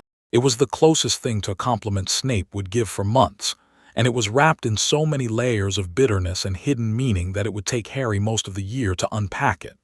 Potions continued in this vein, Snape antagonizing, Harry refusing to be antagonized, and an uneasy equilibrium established itself. Snape couldn't bait Harry into anger because the wolf didn't do anger. The wolf did threat assessment, and Snape, for all his venom, was not a threat. He was a wounded man lashing out at a ghost, and Harry could no more hate him for it than he could hate the wolf for wanting to hunt. Other classes offered their own challenges. History of magic was taught by a ghost who had apparently not noticed he was dead, and the wolf found this deeply unsettling, a thing that smelled like nothing, that had no heartbeat, no body heat, no presence. Harry spent those classes reading ahead in the textbook while the ghost droned and Ron slept.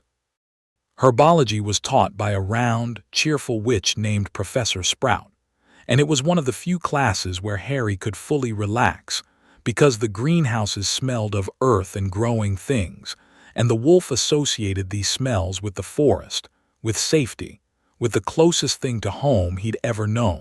Defense against the dark arts was taught by Quirrell, the man in the turban, and Harry sat through every lesson with the wolf bristling just below the surface. The double scent was maddening. Quirrell smelled like garlic and fear, but underneath, masked by the garlic, masked by the turban, there was something else. Something that smelled like cold stone and dead things, and hatred that had been refined so many times it had become pure, distilled, crystalline. Harry had never smelled anything like it. It was the smell of the scar made physical, the same quality, the same wrongness, and the wolf's response to it was visceral and unequivocal. Enemy, enemy, enemy. But Harry did nothing. Not yet. You didn't attack a scent.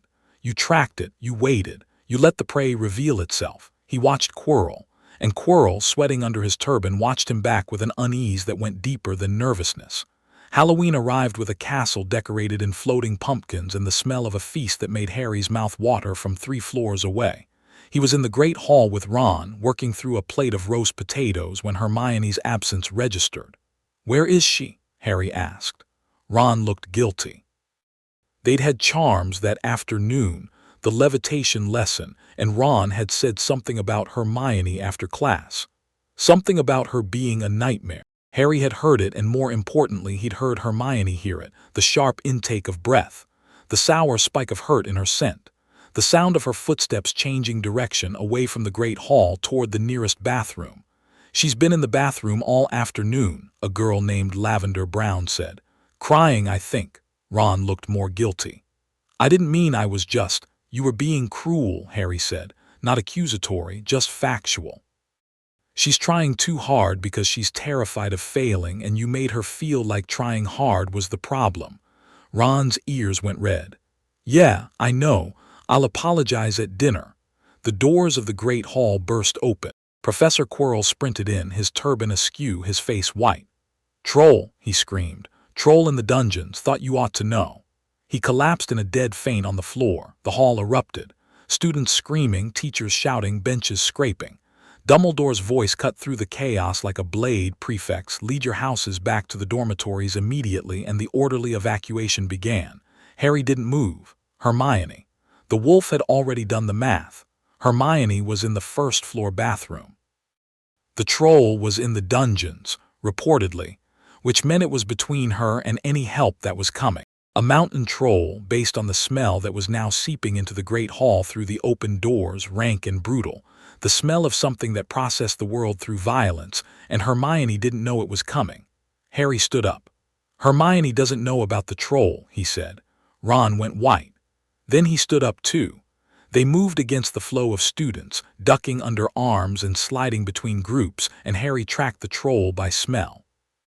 Not in the dungeons anymore, it was moving, lumbering through corridors on the first floor, its stench a beacon that the wolf followed with predatory focus. Dragging something, a club, wooden, enormous, scraping along the stone floor with a sound like a tree being felled.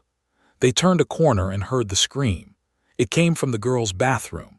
A high, terrified scream that hit Harry's ears like a physical blow and triggered something in his chest that went beyond the wolf, beyond instinct, beyond anything he could have articulated. It was the sound of someone he'd claimed as pack in mortal danger, and the response was not rational. It was not measured. It was absolute. Harry ran. The bathroom door was off its hinges. The troll was inside, 12 feet tall, gray-skinned, tiny-headed, holding a club the size of a small car. It had cornered Hermione against the far wall, and she was curled on the floor with her arms over her head, and the troll was raising its club, and Harry did not think. He shifted. Not fully. Not the wolf. There was no room for the wolf, and the wolf wasn't what was needed. He went to the middle place, the place he'd lived in since he was 7, amber eyes, black claws, teeth that could shear through bone, muscles dense and fast and wired for violence. He crossed the bathroom in 2 strides that covered the distance faster than any 11-year-old should have been able to move, and he hit the troll at knee level. The troll staggered. Its leg buckled.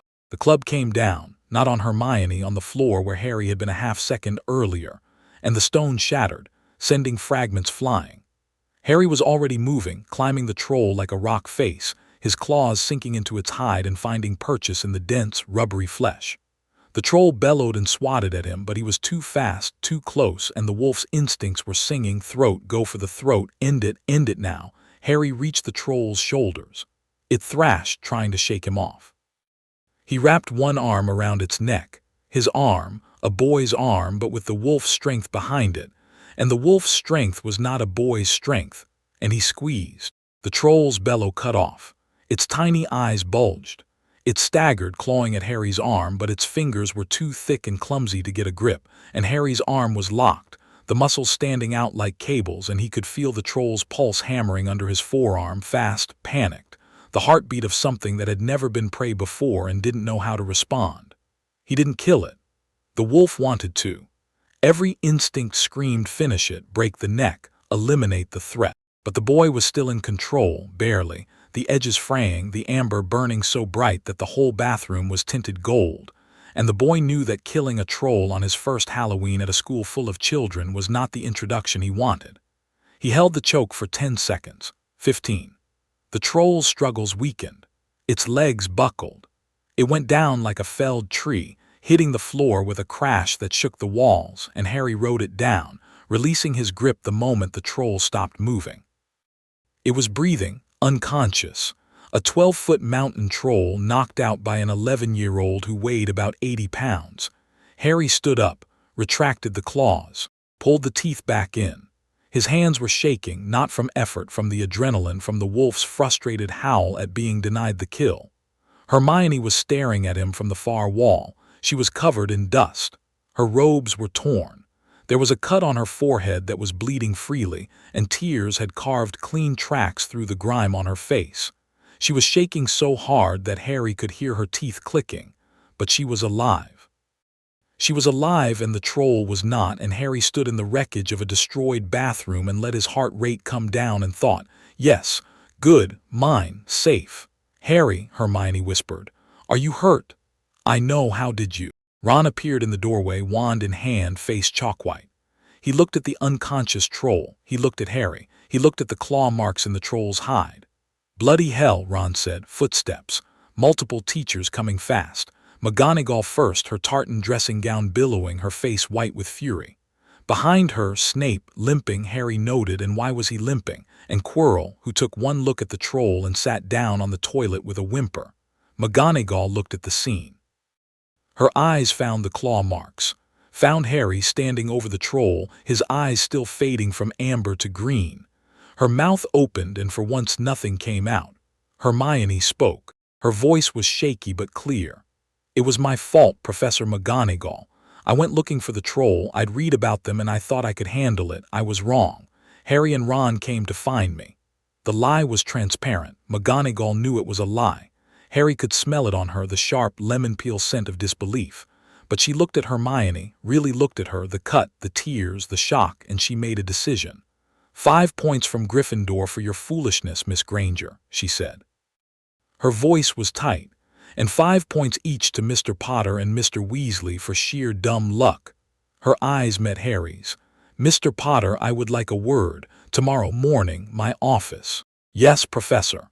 The teachers cleared out. Quirrell had to be helped up. Snape lingered, his dark eyes fixed on Harry with an expression that was no longer just hatred. There was something new in it, something unsettled, something that looked disturbingly like recognition. He limped away without a word. The three of them stood in the ruined bathroom. The troll snored. Thank you, Hermione said. She was looking at Harry with an expression he didn't have a name for. Not gratitude, something bigger. Something that had rearranged the furniture in her head. You could have been killed. I wasn't. You, Harry, you climbed it. With your hands. You, the claws, the teeth, that was. That was what I am, Harry said. I told you there was something wrong with me. There is nothing wrong with you, Hermione said, and her voice had an edge now, a sharpness that would become one of her defining qualities over the years. Don't say that again. Harry looked at her. The wolf assessed. Loyalty, fierceness, no fear, no pity. The boy assessed. Friend, the first real friend I've ever had. He almost smiled. Okay. Good. She sniffed, wiped her nose on her sleeve, and turned to Ron. And you? You were right, I am a nightmare sometimes. No, you're not, Ron said miserably. I'm just a prat. You are a prat. But you came to find me when there was a troll, so I suppose we're even. They walked back to Gryffindor Tower together, 3 abreast, through corridors that were empty and lamplit and smelled of old stone and magic. They didn't talk much. They didn't need to. Something had formed in that bathroom. Not friendship. Friendship was too light a word. Something fiercer. Something sealed in adrenaline and dust, and the shared knowledge that one of them had climbed a troll with his bare hands, and the other 2 had followed him into the room where the troll was. In the language of the wolf, the word was simple. Pack. The Gryffindor common room was chaos when they climbed through the portrait hole. Students clustered in groups, whispering about the troll, prefects trying to restore order.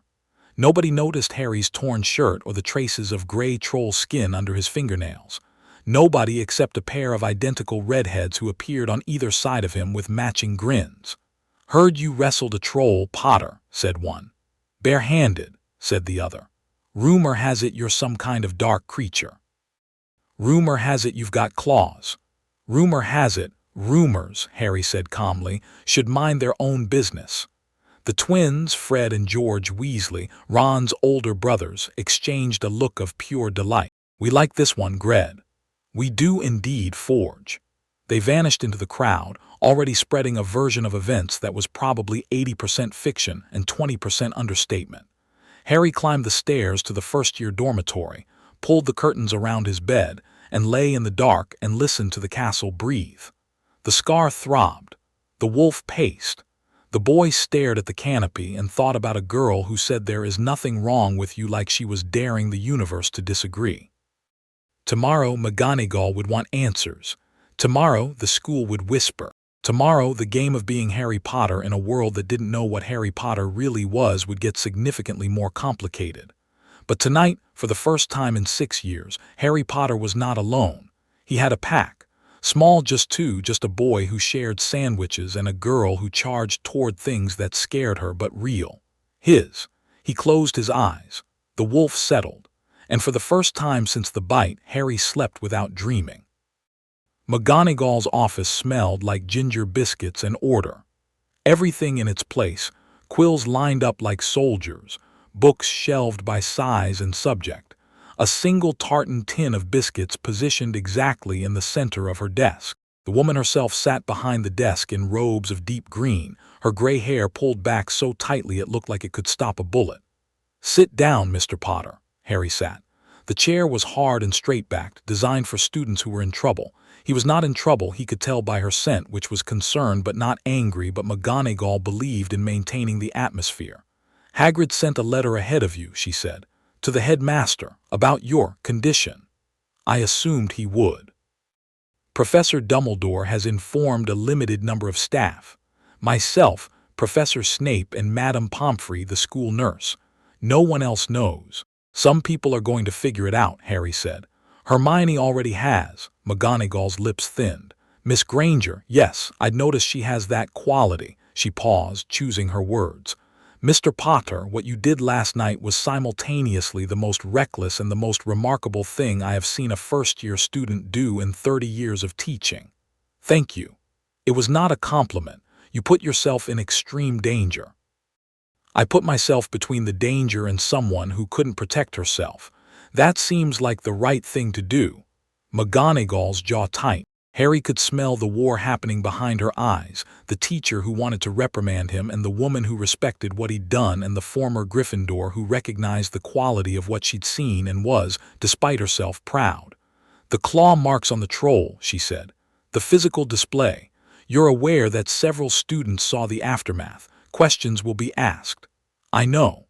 What would you like me to tell them?" Harry considered this. The wolf offered its opinion. "Nothing, tell them nothing, never explain yourself, never show weakness." The boy offered a different perspective. "You can't hide what you are forever, and hiding implies shame." "Tell them the truth," Harry said. "I'm a werewolf. I have been since I was 5. I can control it. I'm not dangerous to students." McGonagall stared at him. "You want the school to know." "I want the school to know because the alternative is rumor, and rumor is always worse than truth. And because I'm not ashamed of it, and hiding it would make it seem like I should be." The silence stretched. McGonagall removed her spectacles, polished them on her robe, replaced them. It was a delaying tactic. Harry waited. "You are not what I expected, Mr. Potter." "What did you expect?" "Your father." The word hung in the air. Harry caught the shift in her scent, nostalgia, fondness, loss. She'd known his father. She'd liked his father. She'd expected the son to be the same. "I don't know what my father was like," Harry said. "He was brave, reckless, arrogant, brilliant." She paused. "You are brave and brilliant. I suspect you are also reckless, but you are not arrogant, and you are something James never was." "What's that?" "Patient." She said it like it was the most dangerous quality a person could have. And from the way the wolf hummed in Harry's chest, she was right. "I will speak to the headmaster about a public disclosure," McGonagall said. "On your terms. In the meantime," she opened the tartan tin and pushed it across the desk. "Have a biscuit." Harry took a biscuit. It was excellent. "And Mr. Potter." "Yes, Professor. The next time you encounter a mountain troll, use your wand. That's what it's for." "I'll keep that in mind." Her lips twitched, just barely, the faintest ghost of a smile. Harry finished his biscuit and went to breakfast. The news spread the way news always does in a castle full of teenagers, fast, distorted, and unstoppable. By lunch, half the school knew Harry Potter was a werewolf. By dinner, the other half knew. By the following morning, the whispers had crystallized into a permanent background hum that followed Harry through every corridor. Some students were afraid. Harry could smell it on them, the sharp, acrid tang of fear that spiked when he passed, the way they pressed against walls to give him space. the way conversations died when he entered a room. He didn't blame them. He'd been scary for a long time. The difference was that now they knew why. Some students were fascinated. They followed him with their eyes, whispering behind their hands, and their scent was the bright, tangy smell of curiosity rather than fear. These were mostly the Ravenclaws, who treated the existence of a controlled werewolf the way Hermione treated a new textbook, as a puzzle to be solved. Some students were hostile. The Slytherins mostly, not all of them, but enough. Draco Malfoy led this contingent with a dedication that suggested he'd been waiting for something to hate Harry for and had finally found it. "My father says werewolves should be registered and monitored," Draco announced loudly in the corridor after potions, clearly intended for Harry's ears. "He says they're dark creatures, barely human." Harry, walking 3 steps ahead, didn't slow down. "Your father's entitled to his opinion," he said over his shoulder. "Just like I'm entitled to mine about people who need their fathers to think for them." Ron snorted. Hermione hid a smile behind her textbook. Draco's face went pink, and the 2 hulking boys behind him, Crabbe and Goyle, shifted uncomfortably, because even they could sense the dynamic. Draco was talking loudly about a person who was right there and visibly not bothered, which made Draco look small rather than superior. "You'll regret this, Potter," Draco said, and the repetition was telling. He'd said the same thing on the train. It was becoming a refrain, the chorus of a song he didn't know the rest of. But the worst reaction came from a quarter Harry hadn't expected. Neville Longbottom had barely registered on Harry's radar during the first weeks of school. A round-faced, nervous boy who smelled like potting soil and anxiety, and who seemed to exist in a permanent state of mild panic. Neville was the kind of person the wolf categorized as no threat and promptly forgot. After the truth came out, Harry passed Neville in the common room and caught a new scent on him. Not fear, not fascination, not hostility, hope. It was tentative and buried deep underneath layers of the usual anxiety, but it was there, a small, stubborn flame that Neville probably didn't even know he was carrying. And when Harry met his eyes just briefly, in passing, Neville didn't look away. He held Harry's gaze for a full second, and in that second Harry read him. Not with the wolf's senses, not with smell or sound, but with something more basic, one survivor recognizing another. Neville had been through something bad, something that had left the same kind of mark the bite had left on Harry, invisible to the eye but etched into the way he held himself, the way he flinched at loud noises, the way he clutched his toad like a life raft. Harry filed this away. Neville Longbottom wasn't on his radar yet, not fully, but the wolf had reclassified him from no threat to observe, and the boy, the part of Harry that was still, despite everything, an 11-year-old who knew what it felt like to be afraid, thought, "I see you." November deepened. The castle grew cold. Harry's senses sharpened in the cold air, smell traveled better, sounds carried farther, and the wolf, which was a creature of winter, was more alert, more present. He began running the grounds at night. Not as the wolf, not yet, not here, where there were too many eyes and too many questions. But in his human form, with the wolf's speed and stamina, he ran the perimeter of the castle grounds after curfew, mapping the territory. The lake, the forest, the Quidditch pitch, the boundaries of the wards that surrounded the school, he could feel them, a subtle pressure against his skin, like standing at the edge of a waterfall. It was on one of these runs that he found Fluffy. The 3-headed dog was on the 3rd floor, behind a locked door that smelled like Dumbledore lemon drops and calculation. Harry picked the lock with a claw and pushed the door open, and the dog's 6 eyes fixed on him, and all 3 heads began to growl. Harry stood in the doorway and looked at the dog. The dog was enormous. Each head was the size of a dustbin, the teeth the length of kitchen knives, and the combined growl was making the floor vibrate. It was standing over a trapdoor, guarding something, obviously, and it was ready to attack. Harry let the amber fill his eyes. He let the wolf come up, not the shift, not the claws, just the presence. The part of him that was older than the boy, older than the bite, the part that was apex predator in any room it entered. He held Fluffy's gaze and didn't blink. The middle head stopped growling first, then the left, then the right. All three heads lowered slowly, reluctantly, like a satellite dish adjusting, and the tail, which was the size of a python, began to wag. The dog whimpered, a small, plaintive sound entirely at odds with its size. Then it lay down, all three heads flat on its paws, and looked up at Harry with 12 eyes full of submission. Harry walked forward and scratched the middle head behind the ears. The tail thumped against the wall hard enough to crack the plaster. "Good dog," Harry murmured. "What are you guarding?" Fluffy whined. The trapdoor was obvious, wooden, set into the stone floor, smelling of earth and something else. Something old and hot and powerful, buried deep. Harry didn't open the trapdoor. Not tonight. But he memorized the scent, added it to his map, and left the room with the three-headed dog still lying in the submissive position, all three tails wagging. He told Ron and Hermione the next day. "You went in there." Hermione's voice hit a register that made the wolf's ears ring. "Harry, that dog is friendly once you establish dominance. Establish dom, it has three heads, and all three of them are good boys." Harry took a bite of toast. "There's a trapdoor under it. Someone's hiding something on the third floor and using the dog as a guard." Ron leaned forward, his breakfast forgot. "What are they hiding?" "Don't know yet, but I smelled it. Whatever it is, it's old and it's powerful. And I've smelled something similar before in Gringotts. Vault 713. Hagrid emptied it the same day he took me to my vault. Small package wrapped in brown paper, same scent." Hermione's eyes were doing the thing, the rapid-fire calculation, the pattern matching, the pieces clicking into place. "So Hagrid took something from Gringotts and brought it to Hogwarts for safekeeping, something valuable enough to guard with a Cerberus. And someone else wants it," Harry said. "I can smell Quirrell's scent near that corridor, and the other scent, the one underneath." "The other scent?" Harry paused. He'd told them about Quirrell's double scent, the Garlican fierce surface and the cold wrongness underneath, but he hadn't told them what the underneath smelled like.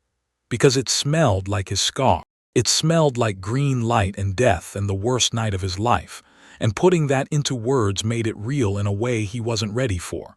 "Something bad," he said. "I'll figure it out." They spent the next weeks pulling at the thread, and what unraveled was a conspiracy that would have taken most students months to uncover. Hermione found the name Nicholas Flamel in a library book within a week. Her research skills were, frankly, terrifying, and from there the pieces fell into place. The Philosopher's Stone, the elixir of life, eternal life. "Dumbledore's protecting it," Hermione said one evening in the common room, her voice low, a stack of books around her like a fortress. Flamel was his partner. The stone was in Gringotts until the break-in attempt over the summer, and then Dumbledore moved it here. "And someone in this castle wants it," Ron said. He glanced at Harry. Quirrell is part of it," Harry said, "but he's not the one driving it. The scent underneath the garlic, Quirrell is afraid of it. Whatever is under that turban is calling the shots." "Under the turban?" Ron looked queasy. "You think there's something literally under his turban?" "I think there's someone. The second scent isn't Quirrell's, it's someone else layered onto him, like a parasite." Hermione shuddered. "That's horrifying." "Yeah." Harry stared into the common room fire. The wolf paced. The scar ached, a low, persistent throb that had been getting worse since the troll. "And whatever it is, it's connected to my scar, the same quality, the same signature." The fire crackled. Ron and Hermione exchanged a look that Harry caught in his peripheral vision, the look of two people who had signed up for a school adventure and were beginning to realize they'd enlisted in a war. "So what do we do?" Ron asked. Harry looked at him. "We wait. We watch. And when whoever it is makes their move for the stone, we'll be ready." "We," Hermione said. "Harry, this isn't, we should tell a teacher. Dumbledore knows, he has to know. The stone is here because he put it here, and the obstacles guarding it are tests he designed. He's not protecting the stone from a thief. He's baiting one." The fire popped. A log shifted, sending up a shower of sparks. Ron and Hermione stared at Harry with expressions that were halfway between admiration and unease. "You're saying Dumbledore is using the stone as a trap," Hermione said slowly. "I'm saying Dumbledore is a very old, very powerful man who plays a very long game, and the stone is a piece on his board." Harry met her eyes. "And so am I, that's..." Hermione stopped, swallowed. That's a very cynical thing to say. It's a very honest thing to say. Dumbledore isn't our enemy, but he's not just our headmaster either. He's got his own agenda and we're part of it, whether we like it or not. The common room was emptying around them. Students heading to bed, yawning, oblivious. Harry could hear every heartbeat in the room, the slow rhythms of sleep approaching, the faster rhythm of a fifth-year cramming for an exam, the steady, strong beat of Neville Longbottom reading in the corner, pretending not to listen to their conversation while absolutely listening to every word. "I'm not saying don't trust Dumbledore," Harry said. "I'm saying trust him with your eyes open." Ron nodded slowly. Hermione nodded less slowly, her mouth a thin line, her mind already racing ahead to implications and contingencies. Pack with eyes open and teeth ready. Harry leaned back in his chair, and outside the window the November moon, waxing, not yet full, not yet demanding, hung over the forbidden forest like a promise. Chapter 3. Territory December came to Hogwarts like a slow exhale of cold. Harry felt the change before anyone else, the drop in barometric pressure, the shift in the castle's rhythm, the way the stones breathed differently when frost crept into their pores. The wolf loved the cold. Cold air carried scent farther, made sounds crisper, turned the world into a high-definition map that Harry could read with his eyes closed. He stood at the window of the dormitory at 5 in the morning on the first day of December, watching snow fall over the forbidden forest, and the wolf hummed in his chest like a tuning fork. The full moon was in 3 days. He'd been thinking about it since November, not with dread, the way he'd thought about it at Privet Drive, but with the practical concern of someone who had a problem to solve and limited options. At the Dursleys, the shed had worked, chains that didn't really hold, a door that wouldn't have stopped him if he'd truly wanted out, but the ritual of it, go in, be chained, ride it out, come back, had given the wolf a structure to push against. Here, there was no shed. There was a castle full of children and a forest full of creatures and a moon that would turn him into something that could kill without thinking. And for the first time since he was 5, Harry was genuinely worried about what the wolf would do when the leash came off. He went to McGonagall. "I need somewhere to transform," he said, standing in her office at 7 in the morning while she drank tea with the precise, measured sips of a woman who did everything precisely and measuredly. "Somewhere isolated, somewhere I can't get out." McGonagall set down her cup. "The headmaster has anticipated this. There is a room, the Shrieking Shack." She blinked. "How did you? I can hear it from here. An abandoned building at the edge of Hogsmeade. There's a tunnel from the grounds under the Whomping Willow. I followed the air current." Harry paused. "It smells like a werewolf, an old scent. Someone else used it before me." McGonagall's face did something complicated. The scent that came off her was layered, surprise, sadness, and old grief that smelled like moth-eaten wool. She knew who the other werewolf was. She wasn't going to tell Harry, not yet, but the grief was real and recent enough that the person was probably still alive. "The tunnel will take you to the shack," she said. "You'll be safe there, and so will the students." "What about Wolfsbane potion? I've read about it. It lets werewolves keep their minds during the transformation. Professor Snape is capable of brewing it." The way she said capable suggested there was a conversation attached to this that she'd rather not have. "The headmaster has already asked him." And Professor Snape has agreed with conditions." "What conditions?" "I believe he intends to discuss them with you himself." Harry nodded. He could already imagine how that conversation would go, Snape bitter and grudging, using the Wolfsbane as leverage, but the potion mattered. If it worked the way the books described, it would let him keep his mind during the full moon, and a wolf with a human mind was not the same threat as a wolf without one. "Thank you, Professor." "Mr. Potter." McGonagall's voice stopped him at the door. "The other werewolf who used the shack, he was a student here, a good man. He had friends who helped him through it." She paused. "You are not alone in this." Harry looked back at her. The amber flickered in his eyes. "I know," he said. "I have a pack." Snape's office was in the dungeons, which was fitting because the dungeons smelled like Snape, cold stone and bitterness, and the sharp chemical tang of 1,000 potions brewed in solitude. Harry descended the spiral staircase and knocked on the door and heard the flat enter from inside and pushed the door open into a room that was equal parts laboratory and lair. Jars lined every wall, specimens floating in colored liquids, things with too many legs or too many eyes or no eyes at all, preserved in states of perpetual grotesquerie. A cauldron simmered on a desk in the corner, producing a thin stream of violet smoke that smelled like burning lavender. And behind the main desk, in a chair that seemed designed to make whoever sat in it look as imposing as possible, sat Severus Snape. He didn't look up when Harry entered. He was marking essays, his quill moving in sharp, angry strokes that left red ink on the parchment like wounds. Harry stood in front of the desk and waited. The wolf catalogued the room. One exit, no windows, 17 jars containing things that were technically dead but smelled like they hadn't fully committed to the concept. "Sit," Snape said, still not looking up. Harry sat. Snape finished marking the essay. The amount of red suggested the student would need therapy, and set down his quill and folded his hands and finally raised his eyes to Harry's. The hatred was there. It was always there, a constant, radiating frequency that Snape wore like a second skin. But today there was something else underneath it, something that the wolf identified after a moment as professional interest. Snape the man hated Harry. Snape the potion's master was fascinated by him. "The headmaster has asked me to brew Wolfsbane potion for you," Snape said. His voice was silk over steel, smooth, controlled, every syllable placed with surgical precision. "This is not a simple request. Wolfsbane is among the most complex potions in existence. It requires a week of continuous preparation, rare ingredients, and a level of skill that perhaps 3 brewers in Britain possess. And you're one of the 3. I am the best of the 3. No arrogance in his voice, just fact. The potion must be taken daily for the week preceding the full moon. Miss a single dose and the entire course is rendered useless. It tastes vile.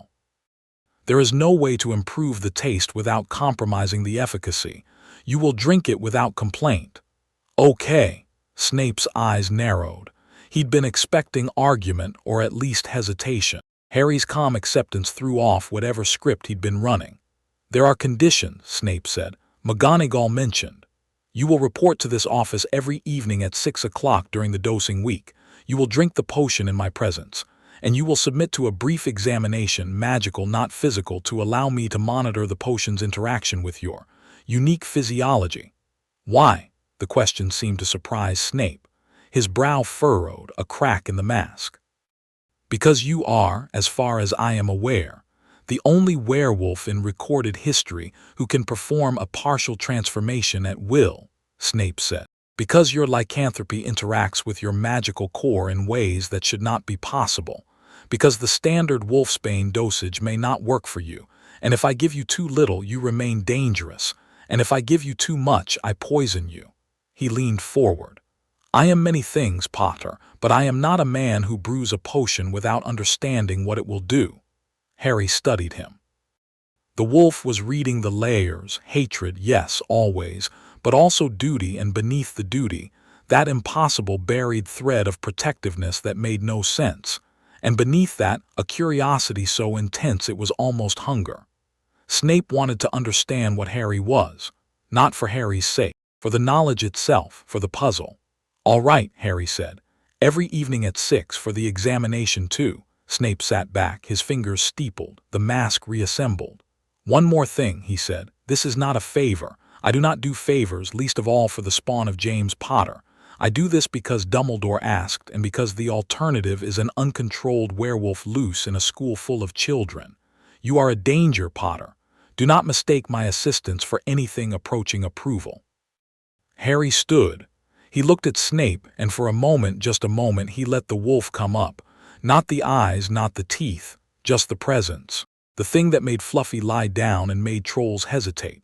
The weight of what he was pressing against the air. Snape felt it.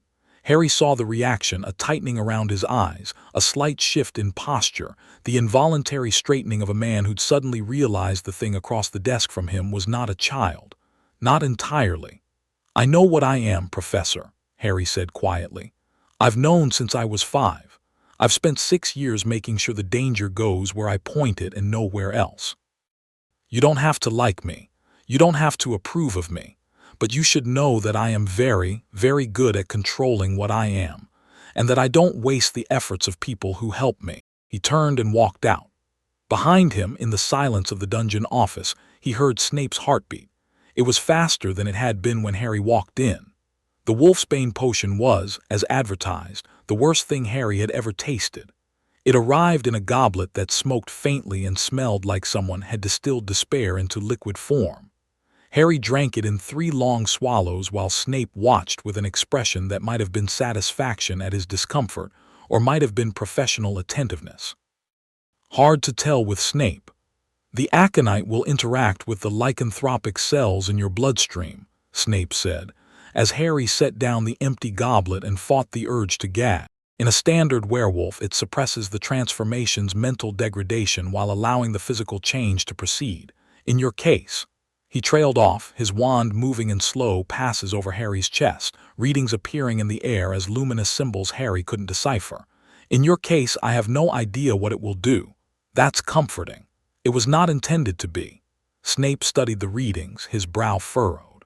"Your magical core is entwined with the lycanthropy.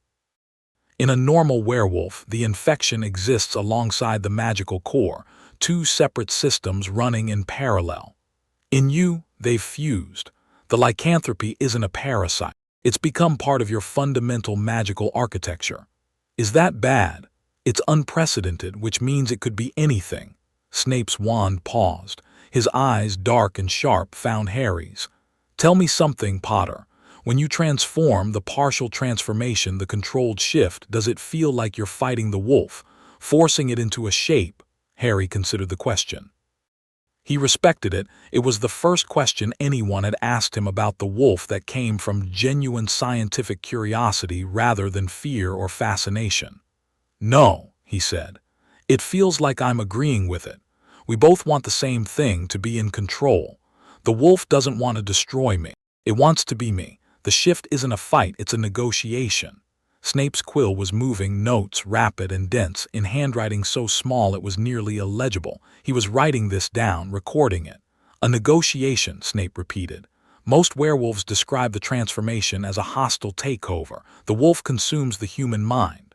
Most werewolves were bitten as adults. Their identity was already formed. The wolf had to break down an existing structure to take over." Harry paused.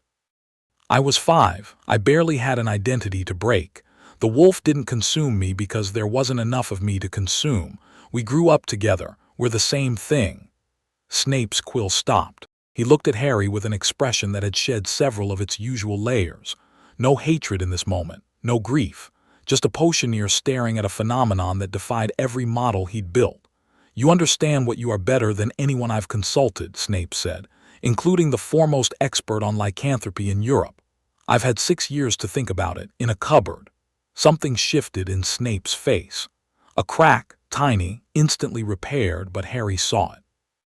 The word cupboard had hit something, had triggered a memory, a recognition, a flash of something that smelled like ashes and childhood and a door that locked from the outside.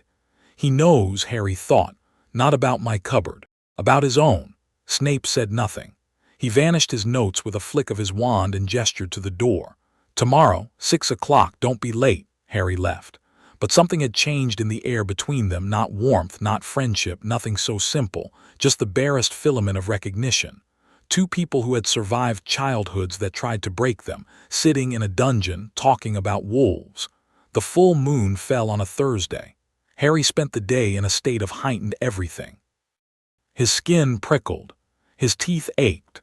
The wolf was restless, pacing, circling, pressing against the boundaries of his control with an urgency that increased as the day wore on. 7 doses of wolfsbane sat in his stomach like a lead weight, and he had no idea if they'd work. Ron and Hermione stuck close. Not hovering, they'd learned quickly that the wolf didn't like being hovered over but present. Ron talked about Quidditch and his brothers and the chess set his mother had sent him for Christmas, a steady stream of normal life noise that gave Harry something to anchor to. Hermione had a book open but wasn't reading it. She was watching Harry with a careful, clinical attention that was somehow more comforting than Ron's chatter. "You don't have to babysit me," Harry said at lunch, not eating, the smell of food overwhelming and wrong. "We're not babysitting," Hermione said. "We're being here. There's a difference. Yes, babysitting implies we think you can't handle it. Being here implies we think you can and we want to watch." Ron grinned. "She's right. Also, I've never seen a werewolf transform and I'm dead curious." "You're not going to see it. I'll be in the shack." "Right. Well, we'll be here when you get back then." Harry looked at them. Ron with his freckles and his easy grin, Hermione with her books and her fierce brown eyes, and the wolf, despite its restlessness, despite the moon pulling at it like a tide, settled just enough for Harry to say, "Thank you." At dusk he went. The Whomping Willow was exactly as unpleasant as its name suggested, a massive, violent tree that attacked anything that came within range of its branches. Harry dodged the first swing, barely, the branch whistling past his ear with enough force to crack bone, and hit the knot at the base of the trunk that froze the tree. He'd found the knot weeks ago, following the old werewolf scent. The tunnel opened beneath the roots like a mouth. He crawled in. The tunnel was narrow, earthy, dark, and the smell of the old werewolf was stronger here, faded but present, a ghost of fur and fear and loneliness that had been soaked into the soil over years of use. Harry followed it with the wolf's nose, his eyes adjusting to the absolute dark, his hands finding the turns and dips by feel. The shrieking shack was at the other end. It was exactly what it sounded like, an old wooden building boarded up, falling apart. The furniture was shredded. The walls were scored with claw marks. The floor was stained with things Harry chose not to identify. It smelled like dust and abandonment and the concentrated misery of someone who had come here every month for years and torn himself apart in solitude. Harry stood in the middle of the room and felt a kinship with the ghost of the werewolf who'd suffered here. Not pity. The wolf didn't do pity. Kinship. Understanding. "I know what this cost you. I know the price of this room." The moon rose. He felt it before he saw it, a pull in his blood, a tug behind his navel, a frequency that resonated in his bones like a bell being struck. The wolfsbane was doing something. He could feel it too, a counter-rhythm, a dampening effect like a hand placed over a drumhead. The two forces met in his chest and the wolf howled. The transformation hit. Even with the wolfsbane, it was brutal. Bones snapping, muscles tearing, skin splitting and reknitting in configurations that defied anatomy. Harry screamed. He always screamed during the full moon change, because the partial shift was a negotiation but the full moon was a demand, and the scream became a howl and the howl shook the walls of the shack and somewhere in Hogsmeade. A dog began to bark in terror. When it was over, he was the wolf. Black fur, amber eyes, the size of a small horse, bigger than his voluntary shift, always bigger under the full moon, as if the moonlight itself fed the transformation. He filled the room, his shoulders brushing the ceiling, his breath fogging in the cold air, and he was himself. The wolfsbane worked. The wolf was here fully, completely, the strength and the senses and the hunger, but the mind was Harry's. He could think. He could reason. He could look at the claw-marked walls and the shredded furniture and think, "I'm here, I'm in control, this is mine." The wolf wanted to run. Every fiber of the massive body was screaming for movement, for the hunt, for the feeling of ground beneath paws and wind in fur. But Harry held it. Not because he couldn't go, the shack's walls wouldn't have stopped him any more than the Dursleys' chains had, but because the point was control. The point was proving to himself and to the wolf that they decided. Not the moon, not the blood, them. He paced the shack for an hour. 2, 3. The moon climbed the sky outside the boarded windows, and Harry felt its pull like a physical hand trying to yank him toward the door, and he stayed. He shredded a chair. He needed to shred something. The energy had to go somewhere, and he howled, long and low and full of things he couldn't express in human language, and in Gryffindor Tower, Ron Weasley sat up in bed and listened to the sound rolling across the grounds and thought, "He's okay. He's in there." At dawn, Harry changed back. He lay on the floor of the shack, naked and shivering and drenched in sweat, every joint aching, and he laughed. A real laugh, not the wolf's satisfaction, not the boy's relief, something in between. Something that belonged to the thing they were together. The wolf's bane worked. He dressed, he'd left clothes by the tunnel entrance, planning ahead, and crawled back through the passage and emerged under the whooping willow into a morning that was cold and bright and tasted like freedom.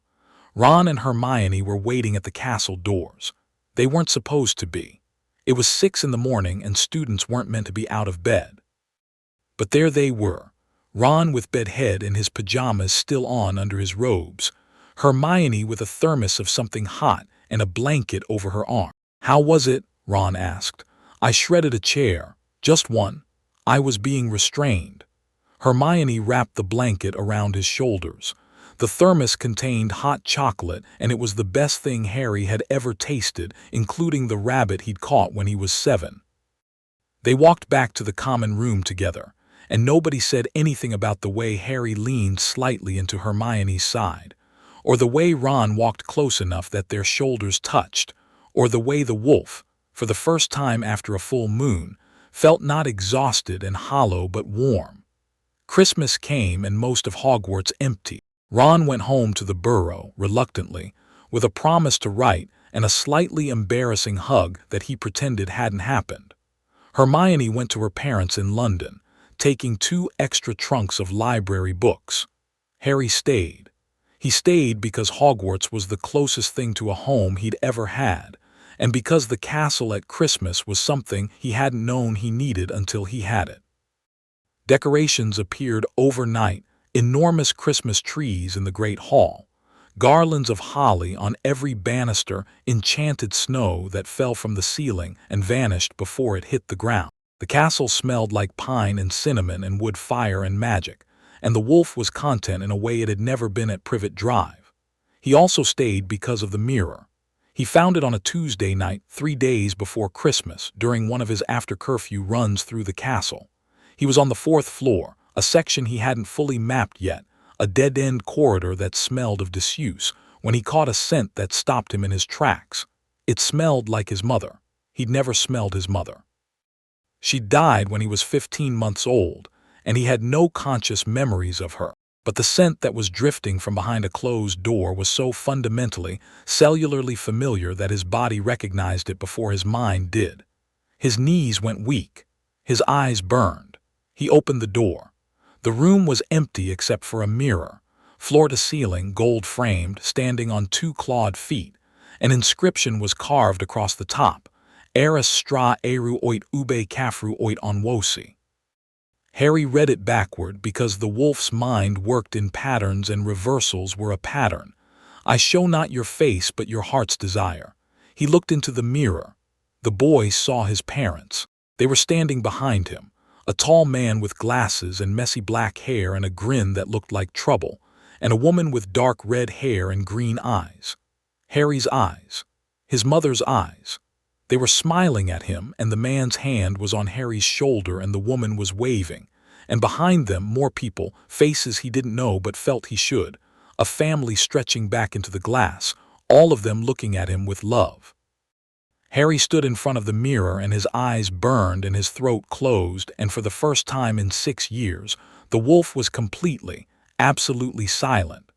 The boy wanted this, wanted it with a ferocity that dwarfed anything the wolf had ever felt, dwarfed hunger, dwarfed the pull of the moon, dwarfed every instinct and drive and need that had kept him alive since the bite. He wanted his parents. He wanted his family. He wanted to be a boy who had never been bitten, never been locked in a cupboard, never had to negotiate with a monster in his own chest. He stood there for an hour, 2, 3. The castle was silent around him. The candles burned low. And eventually, not willingly, not easily, with a physical effort that felt like tearing off a limb, he stepped back. The wolf spoke then, not in words, in images, in the language of instinct and survival that Harry had learned to translate over 6 years. The mirror shows what you want, not what you have, not what you can build, what you want. And wanting is a trap. Wanting makes you stand still. Wanting makes you forget that you're alive and they're dead, and standing here won't change that. Harry took another step back, then another. The images in the mirror stretched, his parents' faces growing distant, their smiles fading. "I know you're there," Harry said without turning around. The shadows at the edge of the room shifted. The smell of lemon drops and lightning intensified. Dumbledore stepped into the candlelight, his expression unreadable. "How long have you known I was here?" Dumbledore asked. "Since before I opened the door, you set this up. The mirror was placed where I'd find it. You wanted to see what I'd do." Dumbledore didn't deny it. He moved to stand beside Harry, looking into the mirror. His reflection showed something. Harry didn't look at what, and the old man's sense shifted to something ancient and sad. "The mirror of Erist," Dumbledore said. "It shows us nothing more or less than the deepest, most desperate desire of our hearts. A happy man would look in it and see himself exactly as he is." "And what do you see?" Dumbledore smiled. "Thick, woolen socks. One can never have enough socks." It was a lie. Harry could smell it, the sharp vinegar note of deception. But it was a gentle lie, a private lie, and Harry respected privacy even when his senses stripped it away. "The mirror is being moved tomorrow," Dumbledore said. "I must ask you not to go looking for it again." "I won't." Harry looked at his parents one last time. His mother waved, his father grinned. "I have what I need." Dumbledore's blue eyes, bright even in the dim room, studied him. "And what is that?" "A pack, people who chose me." "That's better than a reflection." Something moved in Dumbledore's face, surprise, respect, and underneath both, that calculating coolness that Harry had smelled on him from the first moment. The old man was always thinking, always assessing, always placing pieces on a board that only he could see the full shape of. "You are a remarkable young man, Harry," Dumbledore said. "You say that like it's useful to you." The words came out before Harry could stop them. The wolf's honesty, unfiltered. Dumbledore's eyes widened a fraction, a millimeter, and for just a moment the mask slipped. Not the kindly grandfather mask. The other one. The one underneath. The war leader. The chess player. The man who had defeated Grindelwald and outmaneuvered Voldemort, and was now standing in a room with an 11-year-old who could smell every layer of his performance. "Perhaps it is," Dumbledore said quietly, "but that does not make it untrue." They looked at each other. Two predators separated by 80 years and a vast difference in scale, recognizing something in the other. "The thing under Quirrell's turban," Harry said. "It's Voldemort, isn't it?" Dumbledore went very still. "I can smell him," Harry said. "The same scent that comes from my scar, the same signature. He's attached to Quirrell somehow, parasitic, riding him. He wants the stone." The silence was so complete that Harry could hear Dumbledore's heartbeat. It hadn't changed. Not a beat. Not a flutter. The old man's control was absolute. "You are correct," Dumbledore said, "and you're letting him try." "I am monitoring the situation. You're baiting a trap. The stone is the bait, Quirrell is the mouse, and you want to see what happens when the mouse reaches the cheese." Dumbledore regarded him for a long time. The blue eyes were no longer twinkling. They were sharp and clear and very, very old. "I am going to tell you something I would not normally tell a first-year student," Dumbledore said. "I am going to tell you because you have earned it and because, frankly, I suspect you would find out regardless." He paused. "Voldemort is not dead. He is diminished, a wraith, a shadow, but he is not dead. He is possessing Quirrell in an attempt to return to power, and the stone is his means of doing so. The traps guarding the stone are real. They are designed to stop anyone short of a very powerful, very determined wizard. But they are also, as you correctly surmised, designed to delay rather than prevent, to give me time to intervene. And if you're not here when he makes his move, then the final protection will hold. The stone is enchanted so that only someone who wants to find it but not use it can retrieve it from the mirror. The mirror of Erist. Correct."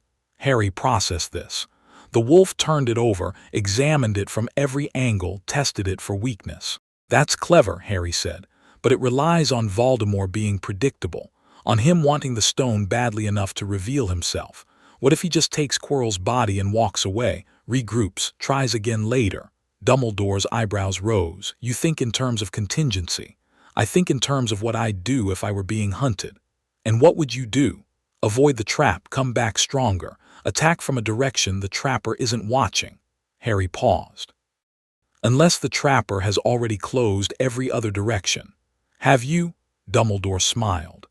It was a real smile this time, not the twinkling grandfather, not the chess player, but something genuine and almost delighted. "You would have been extraordinary in any house, Mr. Potter." "That's not an answer." "Number it is not." Dumbledore inclined his head. "Good night, Harry, and a Merry Christmas." He left. The room was quiet. The mirror gleamed. Harry stood in front of it one last time. His parents smiled at him. His mother's green eyes, his eyes were bright with love.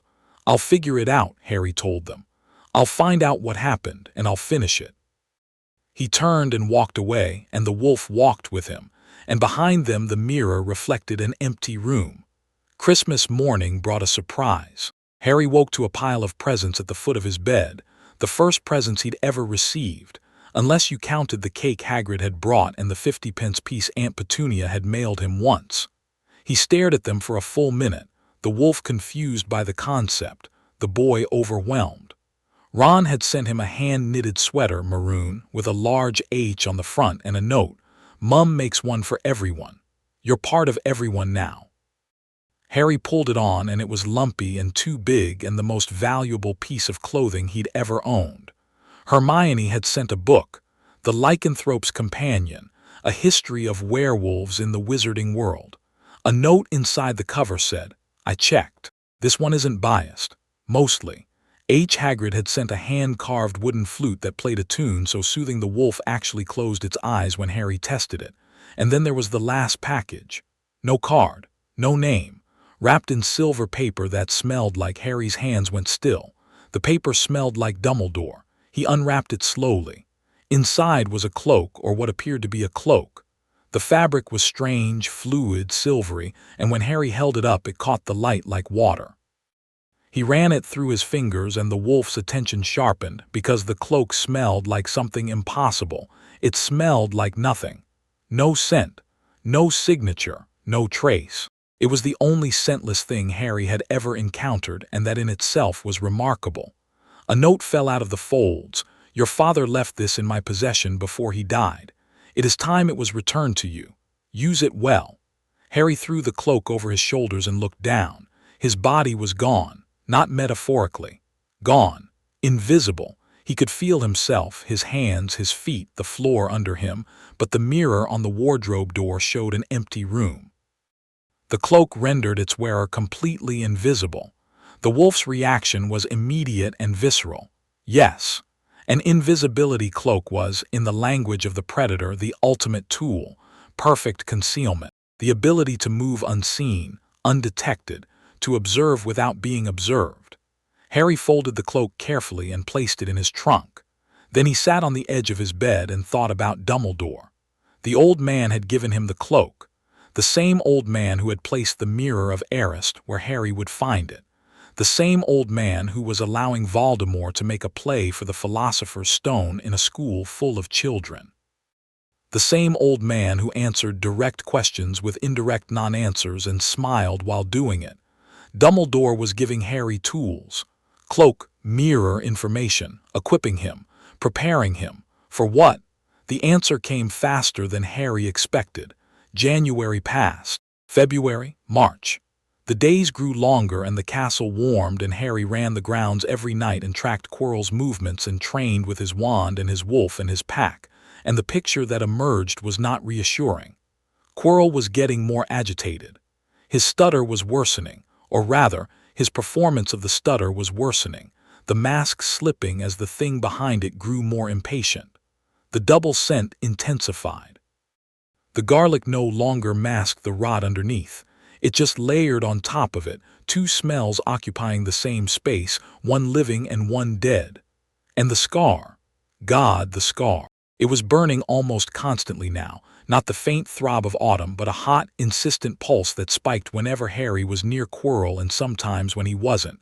Sometimes in the middle of the night when the wolf would snap awake, snarling, because the thing in the scar had been whispering again. The whispers were getting clearer. Not words, not yet, but intentions. Images. A dark room. A stone that glowed like an ember.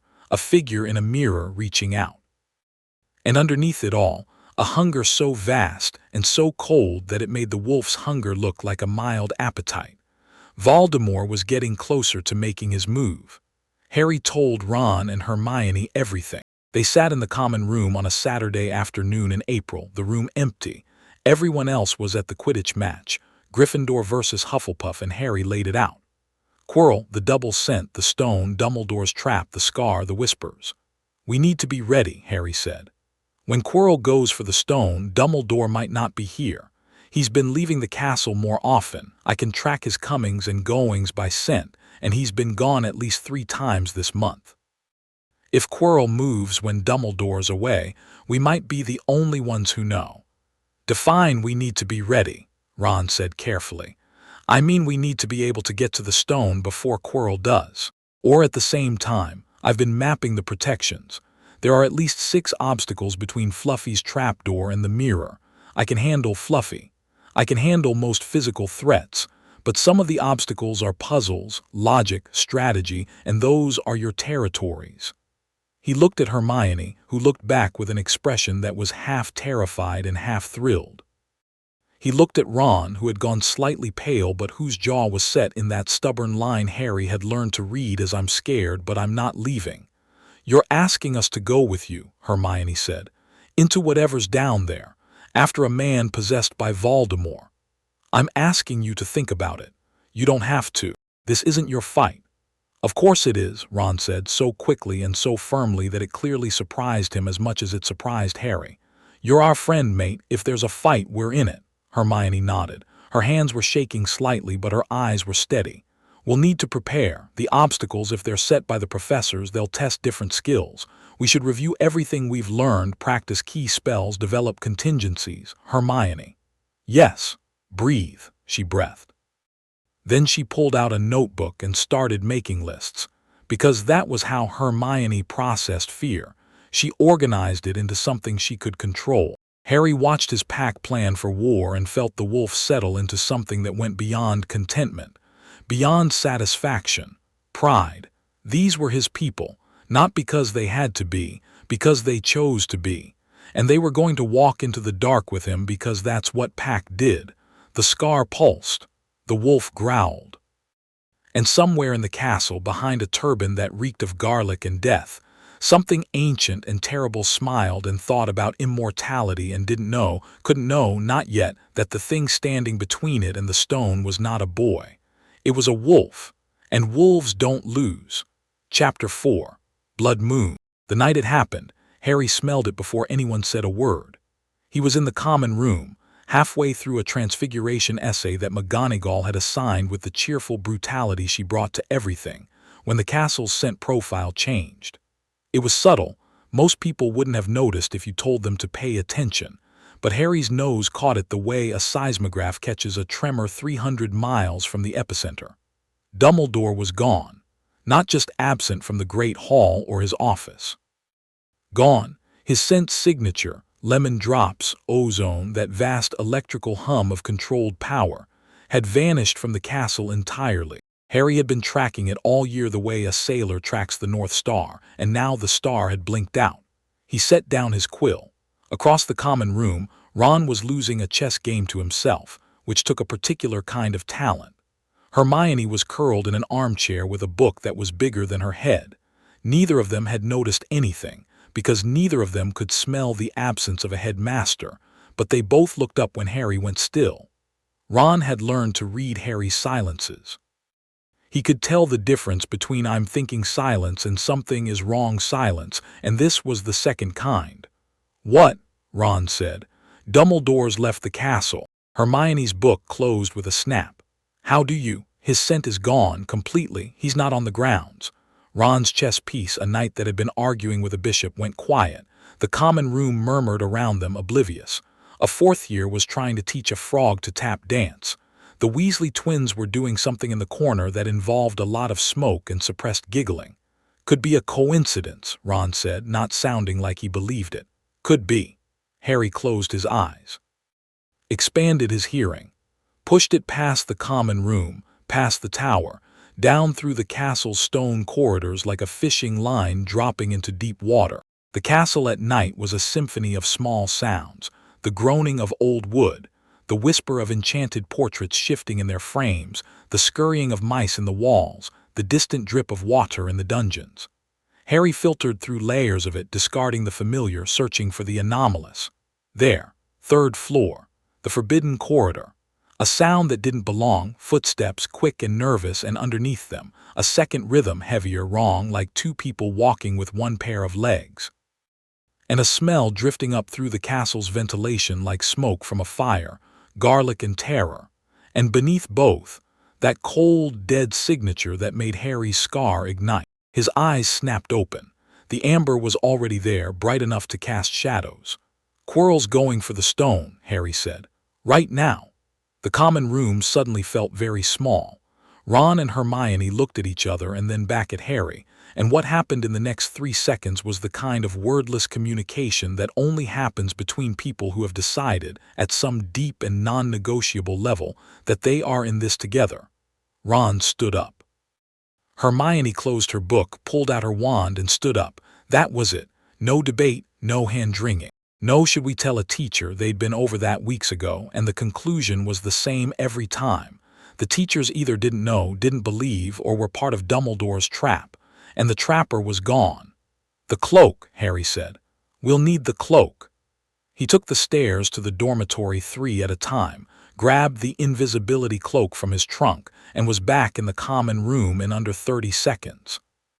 The 3 of them huddled under the cloak. It was a tight fit, their ankles showing, but in the dim corridors it would be enough, and slipped through the portrait hole. The fat lady muttered something about curfew. Harry ignored her. They moved fast. Harry led, navigating by scent and sound, taking corridors he'd mapped in his nightly runs. The castle was dark, lit only by the occasional torch guttering in a wall bracket, and the shadows were thick enough to hide in even without the cloak. Harry's night vision turned the darkness into a grainy, silver-tinged twilight, every detail visible, every corner mapped. The third-floor corridor was empty. Quirrell's scent hung in the air like a contrail, fresh and acrid. The door to Fluffy's room was ajar. Harry pushed it open. Fluffy was asleep.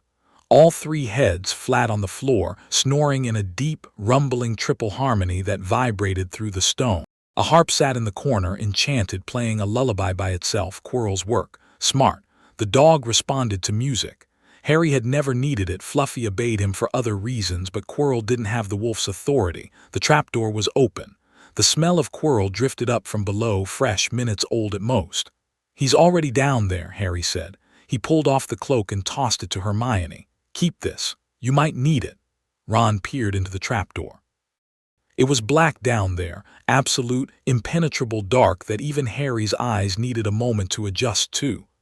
The smell that rose from it was damp and organic, like a greenhouse left to rot. "What's down there?" Ron asked. "Devil's snare," Hermione said immediately. Her voice was tight but steady. "It has to be Professor Sprout's contribution. It's a plant that binds and strangles anything that touches it. The more you struggle, the tighter it grips. You have to relax or use fire." "Brilliant. We have to jump into strangling plants." Ron looked at Harry. "After you." Harry jumped. The fall was short, 10-15 feet. He landed on something soft and yielding that immediately began to move.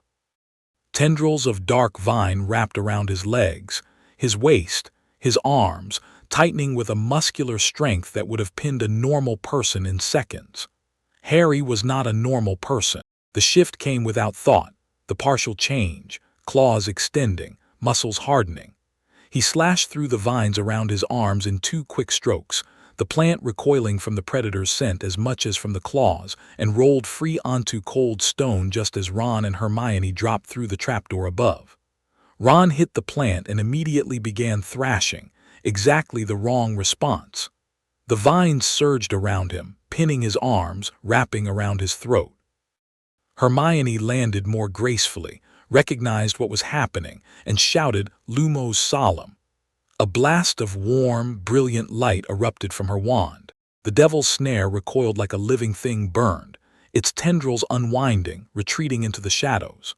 Ron dropped to the floor, gasping, a vine-shaped bruise already forming on his neck. "Thanks," he wheezed. "Knowledge is the first defense," Hermione said, but her voice was shaking and her wand hand wasn't steady, and Harry could smell the fear on her, bright and sharp. the fear of someone who was doing the right thing and was terrified and was going to keep doing it anyway. He put a hand on her shoulder. Brief, just a touch. She steadied. They moved forward. The next chamber was wide, high-ceilinged, and filled with the sound of wings. Harry looked up. Hundreds of small, glittering shapes were darting through the air, birds. Number keys, winged keys enchanted to fly, fluttering in tight formations around the vaulted ceiling. Below them, a heavy wooden door with an ornate lock. "We need to find the right key," Hermione said, scanning the swarm. "There are broomsticks." She pointed to a cluster of brooms hovering near the far wall. "We fly up, catch the key that matches the lock, and—" "I can see it," Harry said. They both looked at him. "The one with the bent wing. Old-fashioned, silver, large. It's been grabbed before, Quirrell's already been through here." He pointed. The key in question was fluttering erratically near the ceiling, slightly lopsided, its wing crumpled where a hand had seized and released it. Second arch from the left, about 40 feet up. "You can see that from here," Ron said. "It's pitch dark up there." "I can see in the dark, Ron." "Right, werewolf, keep forgetting." Harry grabbed a broomstick. He'd never flown before, hadn't taken flying lessons. Having been excused after McGonagall decided that a werewolf losing control midair was a risk the school could do without. But the broom responded to his grip, with an eagerness that suggested it didn't know that. He kicked off and the ground dropped away, and for one exhilarating, terrifying second the wolf panicked. Feet off the ground, nothing solid beneath, every instinct screaming wrong, fall, ground now. And then the boy took over and the wind hit his face and the broom was fast. God, it was fast, and he was moving. The keys scattered as he rose into their midst, a cloud of metal and wings that jingled and fluttered around him. He ignored them all except the one he wanted. It was trying to flee, its crumpled wing making it slow and erratic. Harry reached out, not with a wizard's careful grasp, but with the wolf's strike speed, and snatched it from the air. He was back on the ground in 10 seconds. The key struggled in his fist like a metal insect, its wings beating uselessly against his fingers. The lock clicked. The door swung open. They moved through. The next room was a chessboard, massive, life-sized. Stone pieces the height of adults, arranged on a black and white marble floor that stretched the width of the chamber. The pieces were waiting, Harry could feel it, a tense, coiled readiness like soldiers before a battle. The door on the far side was blocked by the opposing army. "We have to play our way across," Ron said. His voice had changed. The fear was still there, Harry could smell it, but something else had risen over it, the way a tide rises over rocks. Confidence. This was Ron's territory. It's wizard's chess. The pieces are real, they'll fight. "Can you win?" Hermione asked. Ron was already walking the edge of the board, his eyes scanning positions. His mind doing whatever it was that Ron's mind did when it encountered a chessboard, that silent, rapid-fire calculation that Harry had watched in the common room 100 times, the processing speed that hid behind the freckles and the self-deprecation. "Yeah," Ron said, "I can win, but it's going to cost." He directed them to their positions. Harry took the place of a bishop. The irony wasn't lost on him, and Hermione took a rook, and Ron climbed onto the back of a stone knight and said, "Begin." The game was brutal. Ron played like he breathed, naturally, instinctively, with a fluency that made the complex look simple. He sacrificed pieces without hesitation when the strategy demanded it, his voice calm and steady as he called moves, and the stone pieces responded with a violence that was genuinely shocking. A white queen smashed a black pawn to rubble, shrapnel flying, and Harry felt the impact through the floor. Harry watched from his square and let Ron work. The wolf wanted to be in motion. Standing still in a battle went against every instinct, but this wasn't his fight. This was Ron's, and Ron was winning, and watching him do it was like watching a different kind of predator hunt. Not with teeth and claws, with pattern and anticipation and the cold, clean logic of a mind that could see 12 moves ahead. It took 20 minutes. Ron maneuvered the opposing king into a corner, set up a fork that couldn't be escaped, and then paused. "I have to move here," Ron said, pointing to a square. "The knight, it puts me in range of the queen, she'll take me." "Ron," Hermione started, "it's the only way." After she takes me, Harry, you move 3 squares diagonal. That's checkmate. There has to be another way, Hermione said, her voice cracking. There isn't, I've checked. Ron looked at Harry. His face was pale, but his eyes were steady, and his scent, God, his scent. No fear, not a trace, just determination, and underneath it the warm, uncomplicated loyalty that was the bedrock of everything Ron was. Just win the game, yeah. Ron, it'll be fine, it's chess. It's not, it's just chess. He grinned. It was a terrible grin, shaky and brave and entirely Ron. Knight to h3. The stone knight moved. The white queen turned. She crossed the board with the slow, grinding inevitability of a glacier, and Ron sat on the knight's back and closed his eyes, and the queen's stone arm swung and hit the knight, and Ron flew off and hit the floor and didn't move. Ron, Hermione screamed. Harry was already moving. 3 squares diagonal. The white king threw down its crown with a clang that echoed through the chamber. Checkmate. He was at Ron's side in seconds. Hermione was already there, her wand out, her hands on Ron's chest. Ron was breathing, Harry could hear it, the steady rhythm of unconsciousness, not death, and his pulse was strong if slow. A gash on his temple was bleeding freely, and he'd hit the floor hard enough to bruise ribs, but the wolf assessed the damage with clinical speed. Alive, concussed, not critical. He's okay, Harry said. Concussed, he'll wake up. Hermione's face was wet. She was crying silently, tears running down her cheeks while her hand stayed steady on Ron's chest, checking for breaks, for internal damage, doing everything she'd read about in every medical text she'd ever devoured. We have to keep going, Harry said. The words tasted like ash, but they were true. If we stop now, Quirrell gets the stone. Voldemort comes back. I know. Hermione wiped her face with the back of her hand. I know, go. Come with me, you can't help him by staying. She looked down at Ron. Her hands were still shaking. Then she stood up, squared her shoulders, and her face set into the expression Harry had first seen in the troll-wrecked bathroom, the expression of someone who was afraid and was going to do the thing anyway. Let's go, she said. They left Ron on the chessboard floor. Harry hated it. The wolf hated it.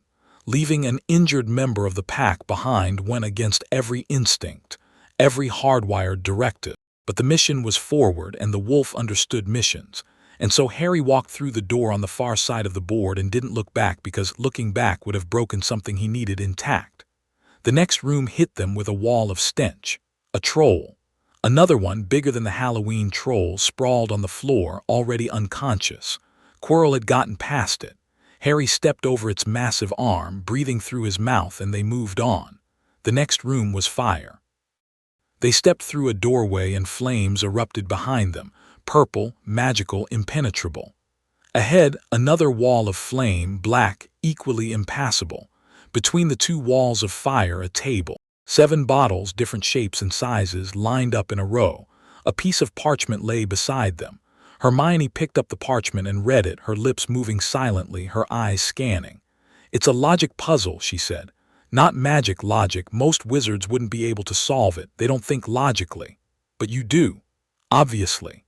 She was already working, her finger moving between the bottles, her mouth forming silent calculations. Harry watched the wolf's sense of time ticking.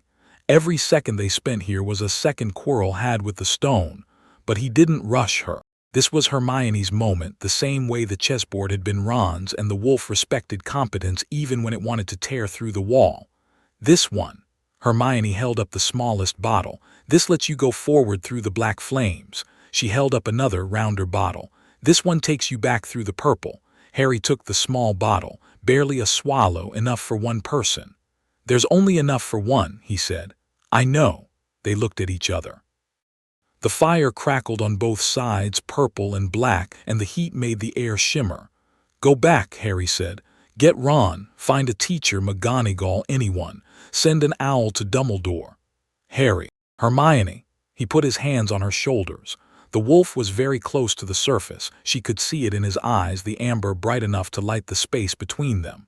You are the smartest person I've ever met. You walked into a room with a troll for me. You solved a puzzle that would stump most adult wizards in 2 minutes. I need you to go back and get help, and I need you to trust me to handle what's ahead. Her chin trembled. One tear, just one, escaped and cut a track through the grime on her cheek. "You'd better come back," she said. "If you die, I'll kill you." Harry almost smiled. "Deal." Hermione took the round bottle, drank, and walked backward through the purple flames. She didn't look back either. They were learning that from each other. Harry looked at the small bottle in his hand. One swallow, one chance. He drank. The potion was ice, liquid nitrogen running through his veins, freezing everything. And then the black flames parted around him like curtains, and he was through, and the cold evaporated, and he was standing in the final chamber. The room was round and made of stone, lit by torches that burned with a cold, blue flame that cast no warmth. The mirror of Eris stood in the center, exactly where Dumbledore had told him it would be. And in front of the mirror, his back to Harry, stood Quirrell. No turban. Harry stopped breathing. The back of Quirrell's head was not the back of a head. It was a face. Chalk-white, flat, inhuman. A face with red eyes and slitted nostrils and a mouth that stretched in a smile that had nothing human behind it. The face was embedded in Quirrell's skull like a parasite fused to its host, and the smell that came off it was the distilled essence of everything Harry's scar had been warning him about all year. Death, cold, hunger.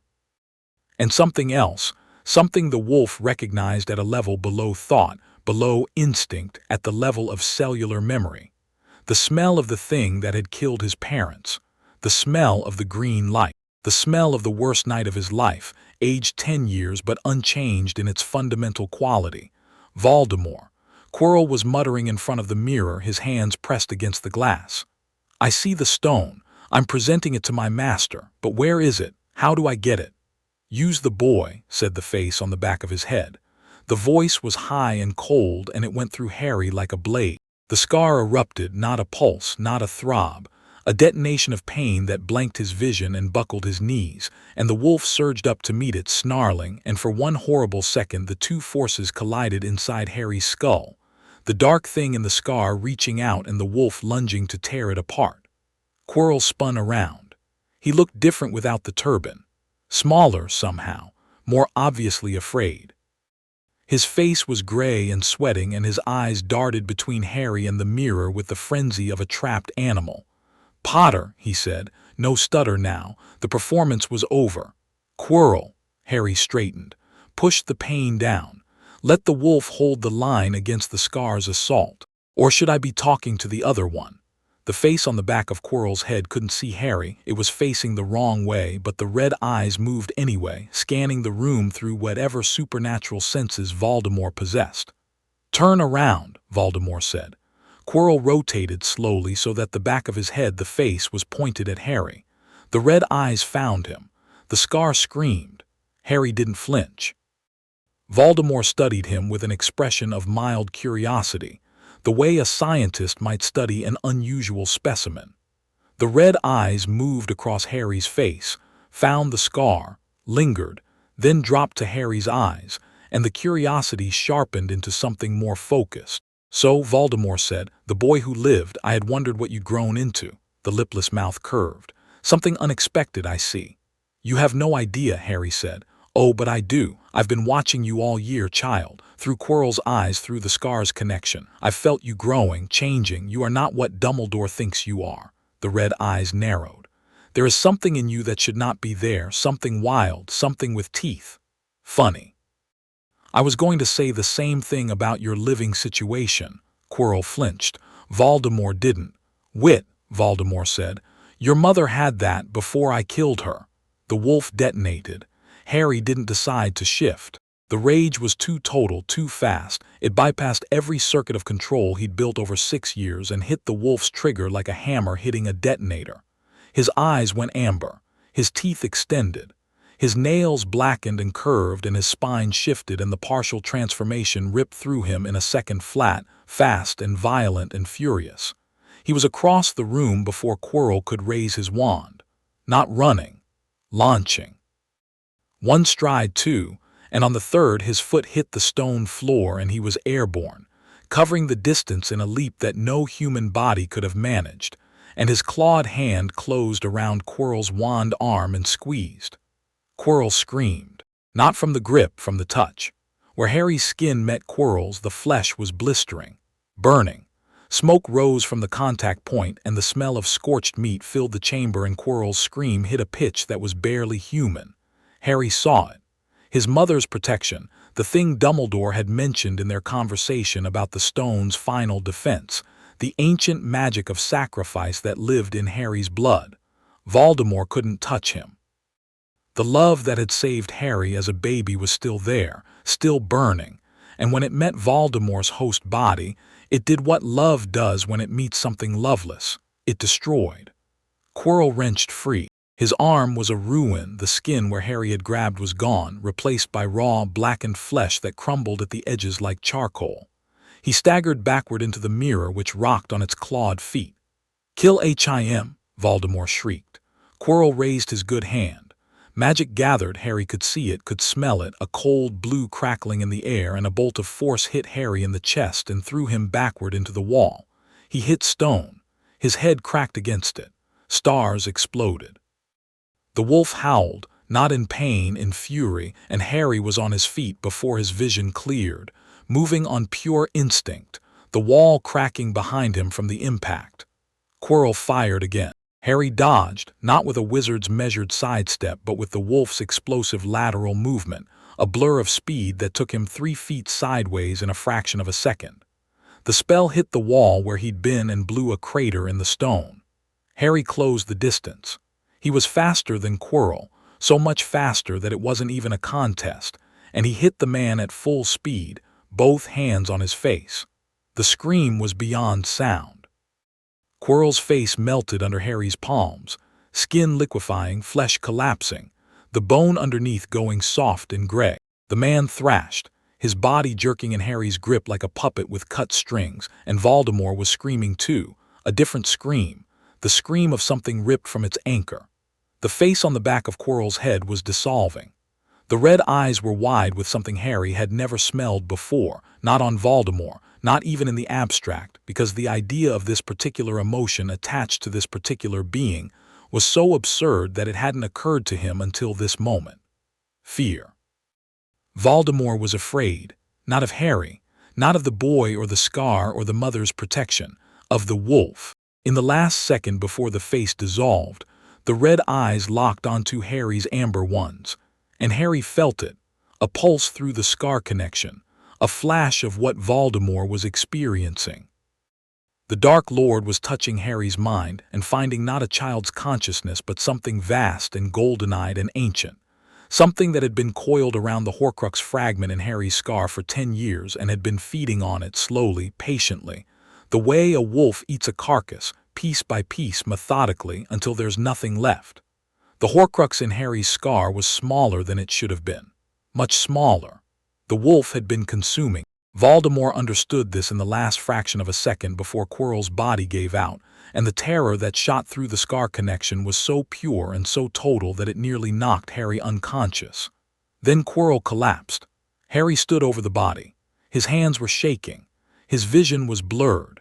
The amber was fading, the shift receding, and in its wake came exhaustion so profound that standing was an act of will. Quirrell was dead. The body on the floor was barely recognizable as human, a hollow, charred thing that smelled like ash and absence. And rising from it, visible only at the edges of Harry's wolf sight, was a shadow, a wraith, the remnant of Voldemort torn from its host, shrieking in a frequency that only Harry could hear. It hit Harry as it fled. Not physically, it passed through him, through his chest, through the space where the wolf lived, and for one eternal, agonizing second, Harry felt Voldemort's consciousness brush against his own. The Dark Lord's mind was a landscape of horror, cold and barren and infinite, a wasteland of murdered empathy, every human connection severed, every capacity for love or trust or warmth amputated with surgical precision over decades of self-destruction. And the wolf bit. It was instinctive. The wraith passed through, and the wolf snapped at it the way it would snap at any intruder in its territory. And its teeth, metaphysical teeth, the projection of a predator's will, caught the edge of the wraith and tore. A piece came free. Voldemort's wraith screamed, a sound that shattered every torch in the room and plunged the chamber into darkness and fled. Up through the ceiling, through stone and earth and sky, howling, diminished, trailing dark smoke like blood from a wound. Harry stood alone in the dark room. His legs gave out. He sat down hard on the stone floor, next to the mirror of Arist, next to the ruins of Quirrell's body. The scar was burning, white-hot, blinding, and the wolf was thrashing, agitated because something had changed, something fundamental, and neither Harry nor the wolf could identify what. He looked in the mirror. He saw himself. Just himself, not the wolf, not his parents, not a reflection of desire. Just Harry, 11 years old, battered and bloody and sitting on a cold stone floor. And in the reflection's pocket, a lump that hadn't been there before. Harry reached into his real pocket and pulled out the philosopher's stone. It was smaller than he'd expected. Red, crystalline, warm to the touch, pulsing with a gentle inner light that made the darkness retreat. It had appeared in his pocket because he'd looked in the mirror wanting to find it, not use it, just find it, just keep it safe, and the mirror had obliged. Dumbledore's final protection. The only person who could retrieve the stone was someone who wanted it but didn't want to use it. Harry held the stone in his hand and felt its warmth and thought about immortality, about Voldemort's desperate, pathetic hunger for it, about the wasteland of his mind, about what it cost to want to live forever. "Not worth it," Harry whispered. He put the stone back in his pocket and lay down on the cold floor and let the darkness take him. He woke in the hospital wing. The light was wrong, too bright, too warm, filtered through stained glass in a way that meant morning, late morning, well past breakfast. Harry's eyes opened and the wolf oriented immediately. Large room, high ceiling, beds in rows, the antiseptic and healing potion smell of a medical facility. Madame Pomfrey's territory. Ron was in the bed to his left. Asleep, his head bandaged, his freckled face peaceful. Alive. The wolf confirmed it before the boy could worry, strong heartbeat, clear breathing, the warm scent of healing. Hermione was in the chair between their beds. She was asleep too, slumped sideways with a book in her lap. She'd fallen asleep reading, which was probably the most Hermione thing possible. Her hand was resting on the edge of Harry's bed, her fingers loose, as if she'd been holding his hand and sleep had broken her grip. Harry lay still and listened to them breathe, and the wolf was quiet, and the boy was quiet, and together they existed in a moment of pure, exhausted peace. "Ah," said a voice. "You're awake." Dumbledore was sitting in a chair on Harry's right. He looked tired, actually tired, for the first time since Harry had met him. The twinkle was dimmer. The lines on his face were deeper. He was wearing robes of dark blue, subdued by his standards, and his long fingers were steepled in front of him. "How long?" Harry asked. 3 days. Quirrell, dead. Voldemort, a pause. Dumbledore's blue eyes held his. Gone for now. He fled when Quirrell's body failed. A wraith once more, bodiless but alive, if that word applies. Harry nodded slowly. The memories were coming back in fragments, the room, the mirror, Quirrell's face dissolving, the wraith passing through him, the wolf biting. "Something happened," Harry said. "When the wraith went through me. The wolf, it bit the wraith, tore something off it." Dumbledore went very still. The tiredness evaporated, replaced by an alertness so sharp it was almost predatory. He leaned forward. "What do you mean, tore something off?" "A piece. I felt it." The wolf's teeth caught the edge of Voldemort's spirit, his wraith form, and pulled a piece free. A fragment. Dumbledore's face was doing something Harry hadn't seen before. The mask was gone, all the masks were gone, and what was underneath was old and frightened and very, very focused. "Harry," Dumbledore said, and his voice was careful in a way that hadn't been careful before, careful in the way of a man handling something that might explode. "The thing in your scar, the fragment of Voldemort that has lived in you since you were a baby. Can you feel it?" Harry closed his eyes, turned inward. Found the scar, the place where the foreign presence had lived for as long as he could remember, the cold dark whisper that the wolf had been pacing around for 10 years. It was smaller, significantly smaller. Where there had been a fist-sized knot of wrongness, there was now something the size of a marble, diminished, weakened. The wolf was sitting next to it, licking its chops with the satisfaction of a predator that had eaten well. "It's still there," Harry said, "but the wolf's been eating it. Has been for years, I think. And when Voldemort's wraith passed through me, the wolf took another bite." The silence in the hospital wing was absolute. Even the dust motes seemed to stop moving. Dumbledore sat back. His hands were trembling just slightly, just enough for Harry's eyes to catch. He removed his spectacles and polished them on his robe, the same delaying tactic McGonagall used, and when he put them back on, his eyes were bright with something that Harry couldn't identify at first because he'd never smelled it on Dumbledore before. Hope. Raw, desperate, barely controlled hope. The hope of a man who had been carrying a terrible secret and had just been shown a door he didn't know existed. "Harry," Dumbledore said, "I owe you several explanations, and I suspect you will find some of them difficult to hear. Try me. On the night Voldemort killed your parents, his curse rebounded. His body was destroyed, but Voldemort had taken steps, terrible steps, to anchor his soul to the living world. He had created objects called Horcruxes, vessels containing fragments of his soul made through the act of murder. As long as these Horcruxes exist, Voldemort cannot truly die." Harry processed this. The wolf turned it over, and my scar is one. Your scar contains a fragment, yes, an accidental Horcrux created when the curse rebounded. A piece of Voldemort's soul lodged in you that night and has been there ever since. Dumbledore's voice was steady, but his scent was not. Hope and fear and guilt braided together. I have known this since you were a baby. I have spent 10 years searching for a way to remove it without killing you. The words hung in the air, without killing you. The implication was a knife, and it cut deep. You thought I'd have to die, Harry said. I feared it. The Scar Horcrux is bound to your life force. Destroying it by any known means would destroy you. Dumbledore leaned forward.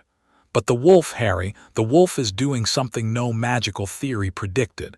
It is consuming the Horcrux, absorbing it, neutralizing the soul fragment without destroying the host. The host being me.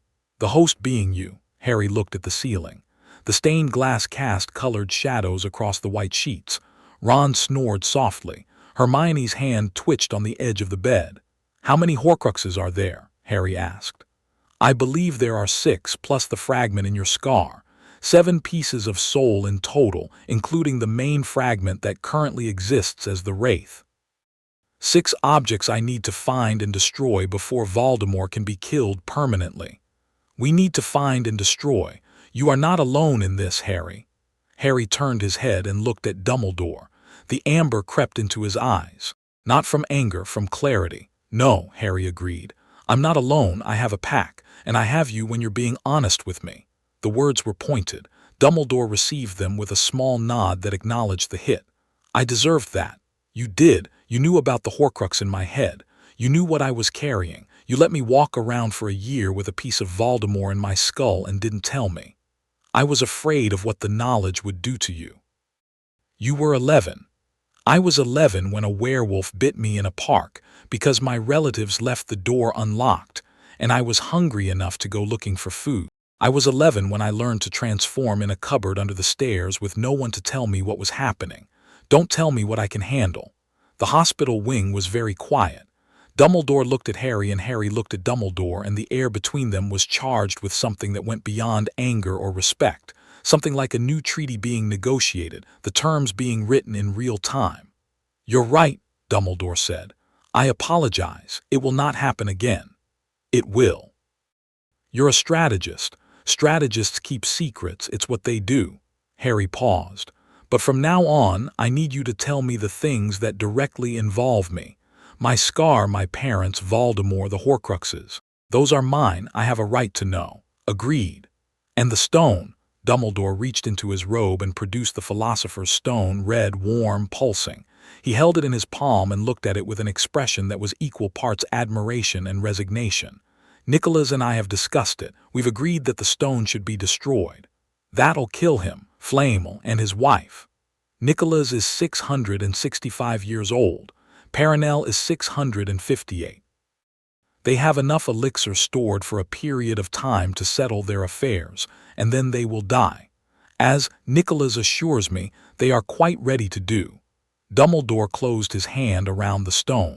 There are worse things than death, Harry, as Voldemort has amply demonstrated. Harry thought about the wasteland of Voldemort's mind, the barren, frozen landscape he'd glimpsed through the scar connection, the hollow where love should have been. the absolute annihilating loneliness of a being who had murdered every part of himself that could connect to another person. "Yeah," Harry said. "There are."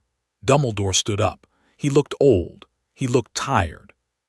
He looked for the first time like a man carrying a weight that was slowly crushing him. "Rest, Harry.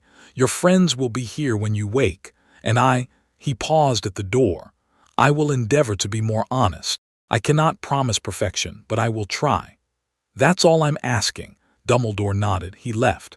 Harry lay in the hospital bed and stared at the ceiling and felt the diminished Horcrux pulse weakly in his scar and felt the wolf settled around it, patient, persistent, slowly consuming the darkness one bite at a time. 3 beds away, Ron stirred. "Harry, that you?" "Yeah." "Did we win?" "Yeah, Ron, we won." "Brilliant." A pause. "I'm starving." "Me too." "Think Pomfrey would bring us sandwiches." "I think Pomfrey would bring us anything if we stopped trying to get out of bed." Ron laughed. It hurt him. Harry heard the wince, the catch in his ribs, but he laughed anyway. And the sound filled the hospital wing, and Hermione stirred in her chair and opened her eyes and saw them both awake, and her face crumbled and rebuilt itself in the space of a second. Grief to relief to that fierce, blazing love that she would have denied feeling if you'd asked her about it. "You're awake," she said, and her voice cracked on the second word, and Harry reached out and took her hand and held it. Pack. Battered, bleeding, held together with bandages and stubbornness, and whatever it was that made 3 11-year-olds walk into the dark together. The wolf settled. The scar quieted. The sun moved across the stained glass and painted the hospital wing in colors that had no name. Harry closed his eyes and slept, and for the first time in his life, the wolf didn't dream of running alone. Chapter 5. The rumors grew teeth of their own. Harry heard them everywhere, in the corridors between classes, in the great hall at mealtimes, in the whispered conversations that died and restarted like small fires whenever he walked past. The story of what had happened beneath the trapdoor had escaped the hospital wing and mutated the way stories do when they pass through enough mouths. And by the time Harry was discharged, 4 days after waking up, with Madame Pomfrey's grudging approval and a list of restrictions he intended to mostly follow, the version circulating among the student body bore only a passing resemblance to reality. The Hufflepuffs had the most accurate version, probably because they were the least prone to embellishment. Harry Potter, Ron Weasley, and Hermione Granger had gone through the trapdoor. They had faced obstacles. Harry had confronted Quirrell. Quirrell was dead. The details were fuzzy, but the core was sound. The Ravenclaws had added analysis. Several fifth years had apparently produced a 13-page document attempting to explain the magical mechanics of how a first-year werewolf had destroyed a professor, complete with footnotes and a bibliography. Hermione had obtained a copy and was alternately impressed by the scholarship and furious about the inaccuracies. The Slytherins had the darkest version. In their telling, Harry hadn't just defeated Quirrell, he'd killed him with his bare hands, ripped him apart, transformed fully in the chamber and devoured what was left. This version was whispered with a mixture of horror and reluctant respect, because Slytherins understood power even when they feared it, and what Harry had done was undeniably powerful. The Gryffindors, naturally, had the most heroic version. Harry had single-handedly defeated a dark wizard, saved the Philosopher's Stone, and wrestled Voldemort's ghost to a standstill.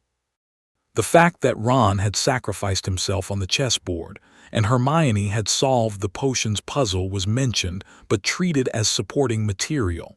Harry was the headline. Harry hated all of it, not the attention itself. The wolf was indifferent to attention, processing it as neither threat nor resource, but the distortion. The way the story had become about him, singular, when the truth was that he'd have died in the Devil's Snare without Hermione, and never gotten past the chess game without Ron, and wouldn't have made it to the 3rd floor at all without both of them choosing to come. He corrected the story every time he heard it. In the common room, at meals, in class. Ron won the chess game. He got hurt doing it. Hermione solved the potions puzzle under pressure that would have frozen most adults. I didn't do this alone. It didn't stick. People heard what they wanted to hear, and what they wanted to hear was a story about a werewolf boy who walked into a dark room and walked out alive, and the dark wizard didn't. It was simpler, more dramatic, and fundamentally unfair to the two people who mattered most. Ron handled it with a shrug. Mate, I'm used to it. 6 brothers, remember. You learn early that nobody's watching you. They were sitting by the lake 3 days after Harry's release from the hospital wing.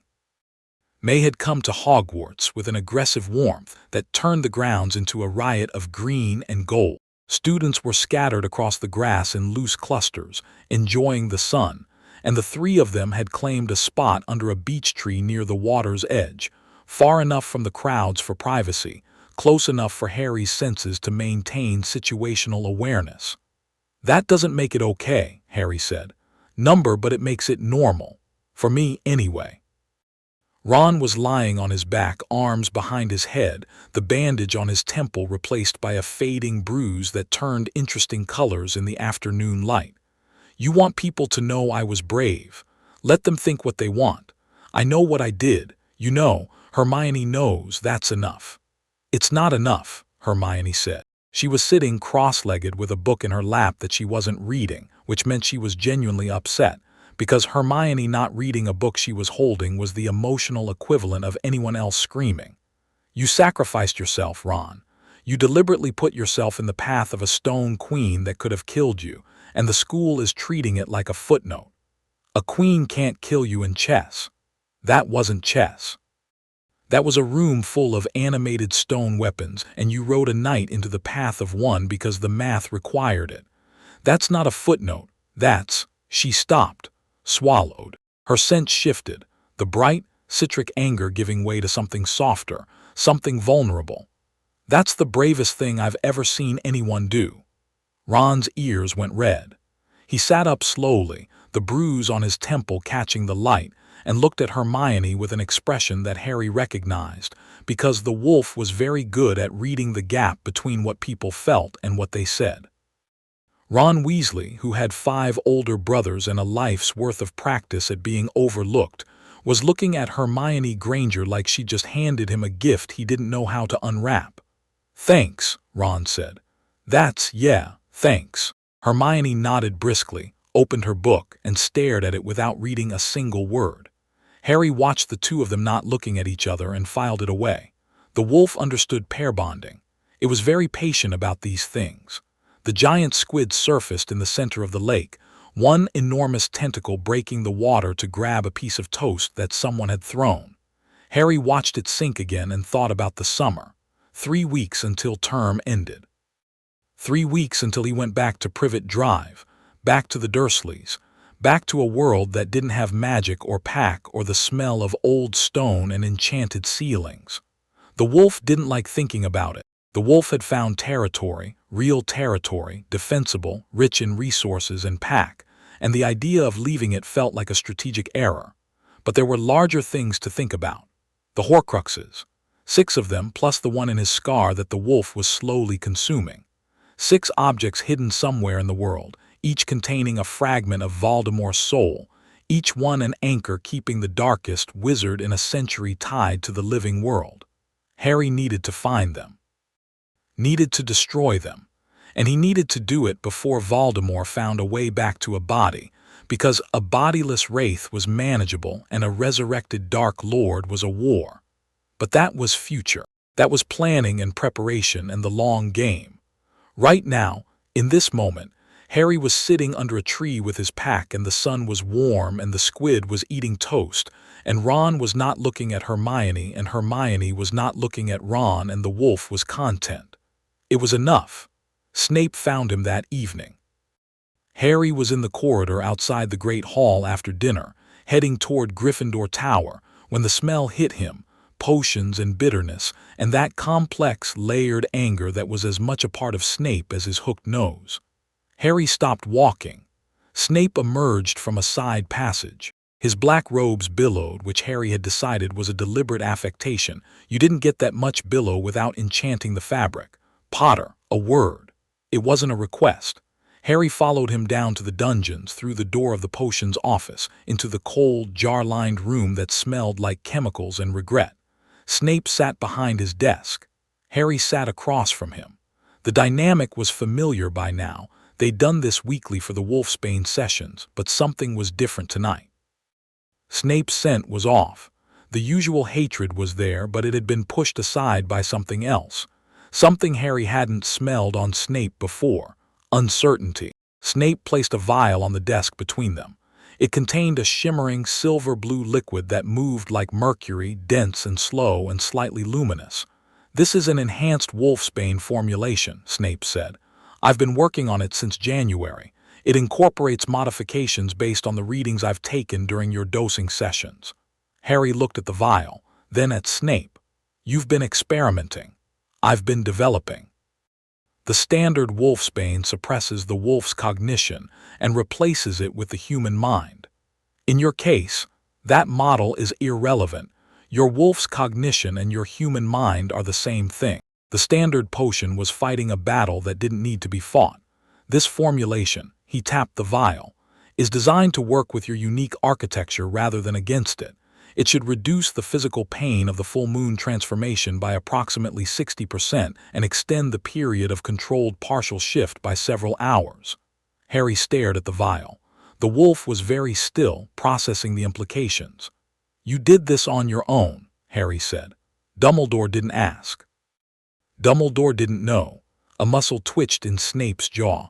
"This was my project, my curiosity, my time." The words were clipped, defensive, delivered with the aggressive precision of a man who did not want to be thanked and was preemptively guarding against it. Harry smelled the uncertainty again, the fear of having revealed too much, of having shown a hand that was supposed to stay hidden. Snape had spent months developing a potion specifically for Harry, not because Dumbledore ordered it, not because it was his job, because he was curious, because the puzzle had consumed him. And because buried so deep that Snape himself might not have been aware of it, he cared. Harry picked up the vial. It was warm to the touch. "When's the next full moon?" he asked. 9 days. "I'll start the course then. Daily doses, same schedule, same time." "Okay." Harry put the vial in his pocket. He stood up, walked to the door, stopped. "Professor." "What?" "Thank you." The silence was thick enough to cut. Snape's face went through several expressions in rapid succession: surprise, anger at being surprised, a brief flash of something that might have been pain before settling back into its default mask of cold disdain. "Get out, Potter." Harry got out. But as he walked up the dungeon stairs, he could hear Snape's heartbeat behind him. It was doing something it had never done in Harry's presence before. It was steady, calm. The heartbeat of a man who had done something right and couldn't bring himself to admit it, but whose body knew anyway. The enhanced wolfsbane was transformative. The next full moon was 3 days before the end of term, and Harry took the new potion daily as instructed. Same office, same time, same ritual of sitting across from Snape while the man ran diagnostic spells and said nothing pleasant. But the potion itself was different. Where the original had tasted like despair, this one tasted like cold iron, unpleasant but bearable, and the effect on his body was immediate. By the 3rd dose, Harry could feel the wolf settling in a way it never had before. Not suppressed, integrated. The partial shift, which normally took a flicker of concentration, became as automatic as breathing. His senses sharpened further. His reflexes, already inhuman, became something else entirely, not just fast but precise, the kind of precision that turned a predator into an instrument. He told Ron and Hermione on the 5th day. "Snape made you a custom potion," Ron said, with the expression of someone being told that the sun had started rising in the west. "Snape. Willingly." Willingly is a strong word, but yes. And it works better than the regular wolfsbane, significantly. "Huh." Ron chewed his lip. "Does this mean I have to stop hating him?" "You can hate him and acknowledge that he's brilliant. The two aren't mutually exclusive. They feel mutually exclusive." Hermione, predictably, wanted to know everything. The modified ingredients, the theoretical framework, the interaction between the new formulation and Harry's unique lycanthropic magical architecture. Harry told her what Snape had told him, which wasn't much, and she filled in the gaps with research of her own, pulling books from the library with the focused intensity of a predator on a scent trail. "His publishing potential is enormous," she said that evening, surrounded by a fortress of potions texts in the common room. If he documented this and submitted it, a wolfsbane variant specifically calibrated for lycanthropes with high magical integration, it would revolutionize the field. But he won't, will he? Because it would mean admitting he did something kind. Because it would mean admitting he did something kind for me specifically, and Snape would rather eat his own wand than admit that. Hermione made a sound of frustration that the wolf categorized as exasperation at the idiocy of adult wizards. Harry had heard it often enough to have a specific filing system for it. The full moon came on a Wednesday night. Harry went to the Shrieking Shack alone. The wolf still preferred solitude for the full transformation, and some needs didn't change just because you had friends, and the new potion hit him like a revelation. The pain was halved, more than halved. Where the full moon transformation had been a gauntlet of snapping bones and tearing muscle, this was a deep, rolling ache, intense but manageable, like growing pains amplified to the scale of an entire body restructuring itself.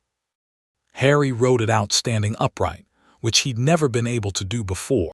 The wolf emerged fully and the mind was clear and the body was strong, and Harry stood in the moonlight pouring through the shack's broken roof and howled. Not from pain, not from rage, from something he didn't have a word for. Something that lived in the space between triumph and gratitude. He ran that night. Not in the shack in the forest. He'd never dared before. Full moon, full transformation, the wolf's body at its largest and most powerful. The risk of losing control had always been too great. But the new potion held. His mind was sharp, his instincts channeled, and the forbidden forest opened around him like a cathedral of dark trees and silver moonlight, and the wolf ran. The forest knew him. Not just the familiar edges he'd explored in human form, but the deep forest, the ancient parts where the trees were older than the castle, and the shadows had weight and substance. Things lived in here that weren't in any textbook.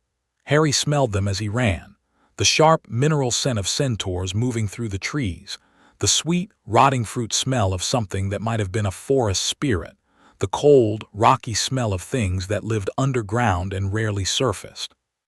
The centaurs found him first. There were 3 of them, tall, muscular, their human torsos rising from powerful equine bodies, their faces carved with the kind of beauty that wasn't quite human and wasn't trying to be.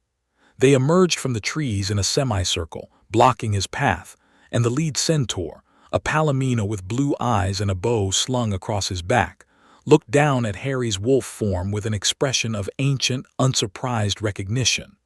"Wolf child," the centaur said. His voice was deep and resonant, like a cello string. "We have watched the stars for your coming." Harry couldn't speak in wolf form, not in words, but the centaur seemed to understand the tilt of his head, the position of his ears, the language of a predator listening. "Mars has been bright this year, brighter than it should be. War is coming, wolf child. War and fire and a darkness that has teeth of its own." The centaur's blue eyes were fixed on the scar, visible even under the fur, a slash of white against black. "You carry the enemy's mark, but the stars say you carry something else too. Something that eats what the enemy has planted." The wolf chuffed. "An acknowledgement. The forest knows you," the centaur continued. "The creatures here, the Thestrals, the Acromantula, the things that have no name, they have felt you running. They know what you are, not wizard, not wolf, something new." He paused. "Something that has not existed before." Another centaur, darker, older, with a bay coat and gray temples, spoke. His voice was harder, more clipped. "The stars do not promise you victory, wolf child. They promise you choice. Many choices over many years. What you choose will determine whether the darkness eats the world or the world eats the darkness." The third centaur said nothing. He was young, barely more than a foal by centaur standards, and he was staring at Harry with an expression of open, uncomplicated awe. Harry dipped his head. "A wolf's bow." Then he turned and ran deeper into the forest, and the centaurs watched him go, and the young one whispered, "Did you see his eyes?" And the palomino said yes and said nothing more. Harry ran until dawn. He found things in the forest that he'd catalog later. A grove where the trees grew in a perfect spiral, and the air hummed with ambient magic. A clearing where the Thestrals grazed on moonlight and raised their skeletal heads to watch him pass with their blank white eyes. A stream that ran uphill and tasted like starlight. The forest was bigger on the inside than the outside, the way magical spaces often were, and the wolf mapped it all with the same obsessive thoroughness it applied to the castle corridors. When dawn came and the transformation receded, Harry lay naked in the clearing with the Thestrals and looked up at a sky that was turning from black to blue and thought about what the centaurs had said. Something that has not existed before. The wolf agreed. They were something new. Not the tortured werewolf of legend, chained to the moon, slave to the beast. Not the tame, controlled animagus, shifting shapes by choice and study. Something in between. Something that took the worst thing that had ever happened to a 5-year-old boy and alchemized it, through years of suffering and solitude and stubborn, bloody-minded refusal to be destroyed, into power. Harry stood up, dressed, walked back to the castle through a forest that parted around him like water around a stone. He was going to need that power. The Horcruxes were out there. Voldemort was out there. The war the centaurs had seen in the stars was coming, and Harry was going to be at the center of it whether he chose to be or not. But he wouldn't be alone. He had a pack. He had allies, complicated, imperfect human allies who smelled like ginger biscuits and potions and corned beef sandwiches. And he had the wolf, and the wolf had him, and together they were something the world had never seen. It was going to have to be enough. The common room was nearly empty when Harry came through the portrait hole, freshly showered, his hair still damp, the post-transformation ache settling into his joints like an old friend. Nearly empty, but not quite. Neville Longbottom was sitting alone by the dead fire. It was 5:30 in the morning. Nobody else was up. Neville was still in his pajamas, his round face pale and drawn, and he was holding a letter. Harry could smell the parchment from across the room, old ink, a particular brand of lavender perfume that suggested an elderly female relative, and underneath both, the sharp salt of tears that had been shed and wiped away before anyone could see them. Harry almost walked past. The wolf's instinct after a full moon was solitude, find a den, curl up, sleep. But something in the way Neville was sitting stopped him. Not the tears, the stillness. Neville was holding himself with the careful, controlled immobility of someone who had learned that being quiet and small kept you safe, and Harry knew that posture. He'd invented that posture in a cupboard under the stairs. He sat down in the armchair across from Neville. Neville, startled, looked up. His eyes were red-rimmed but dry. "Sorry," Harry said. "Didn't mean to sneak up." "You didn't, I mean, you're always quiet." Neville's fingers tightened on the letter. It's nothing." Harry said nothing. The wolf waited. Patience was its greatest skill. A predator could wait for hours, for days, for the moment when the prey revealed itself. Not that Neville was prey, but the principle applied. Neville's resistance lasted about 30 seconds. "It's my parents," he said. The words came out flat, rehearsed, as if he'd said them before to a mirror. "They're in St. Mungo's, the wizarding hospital. They've been there since I was a baby." He paused, swallowed. "They were tortured by Death Eaters after Voldemort fell. The Lestranges, Bellatrix Lestrange, used the Cruciatus curse on them until they lost their minds. They're alive, but they don't. They don't recognize me. They don't recognize anyone." The common room was very quiet. A log shifted in the dead fire. Somewhere outside, a bird sang. "Gran takes me to visit every holiday," Neville continued. "Mum gives me sweet wrappers. She saves them for me. She doesn't know who I am, but she saves them, every time, and Gran says I should throw them away, but I can't because what if that's the part of her that remembers?" His voice cracked on the last word. Just cracked, didn't break, because Neville Longbottom had been learning how to not break for 11 years, and he was very good at it by now. Harry looked at him. The wolf assessed, pain, old pain, the kind that lives in the walls, strength underneath, banked like coals. This one has been burning for a long time and nobody has noticed because the fire is quiet. "You've never told anyone here," Harry said. Why not?" Neville's jaw tightened.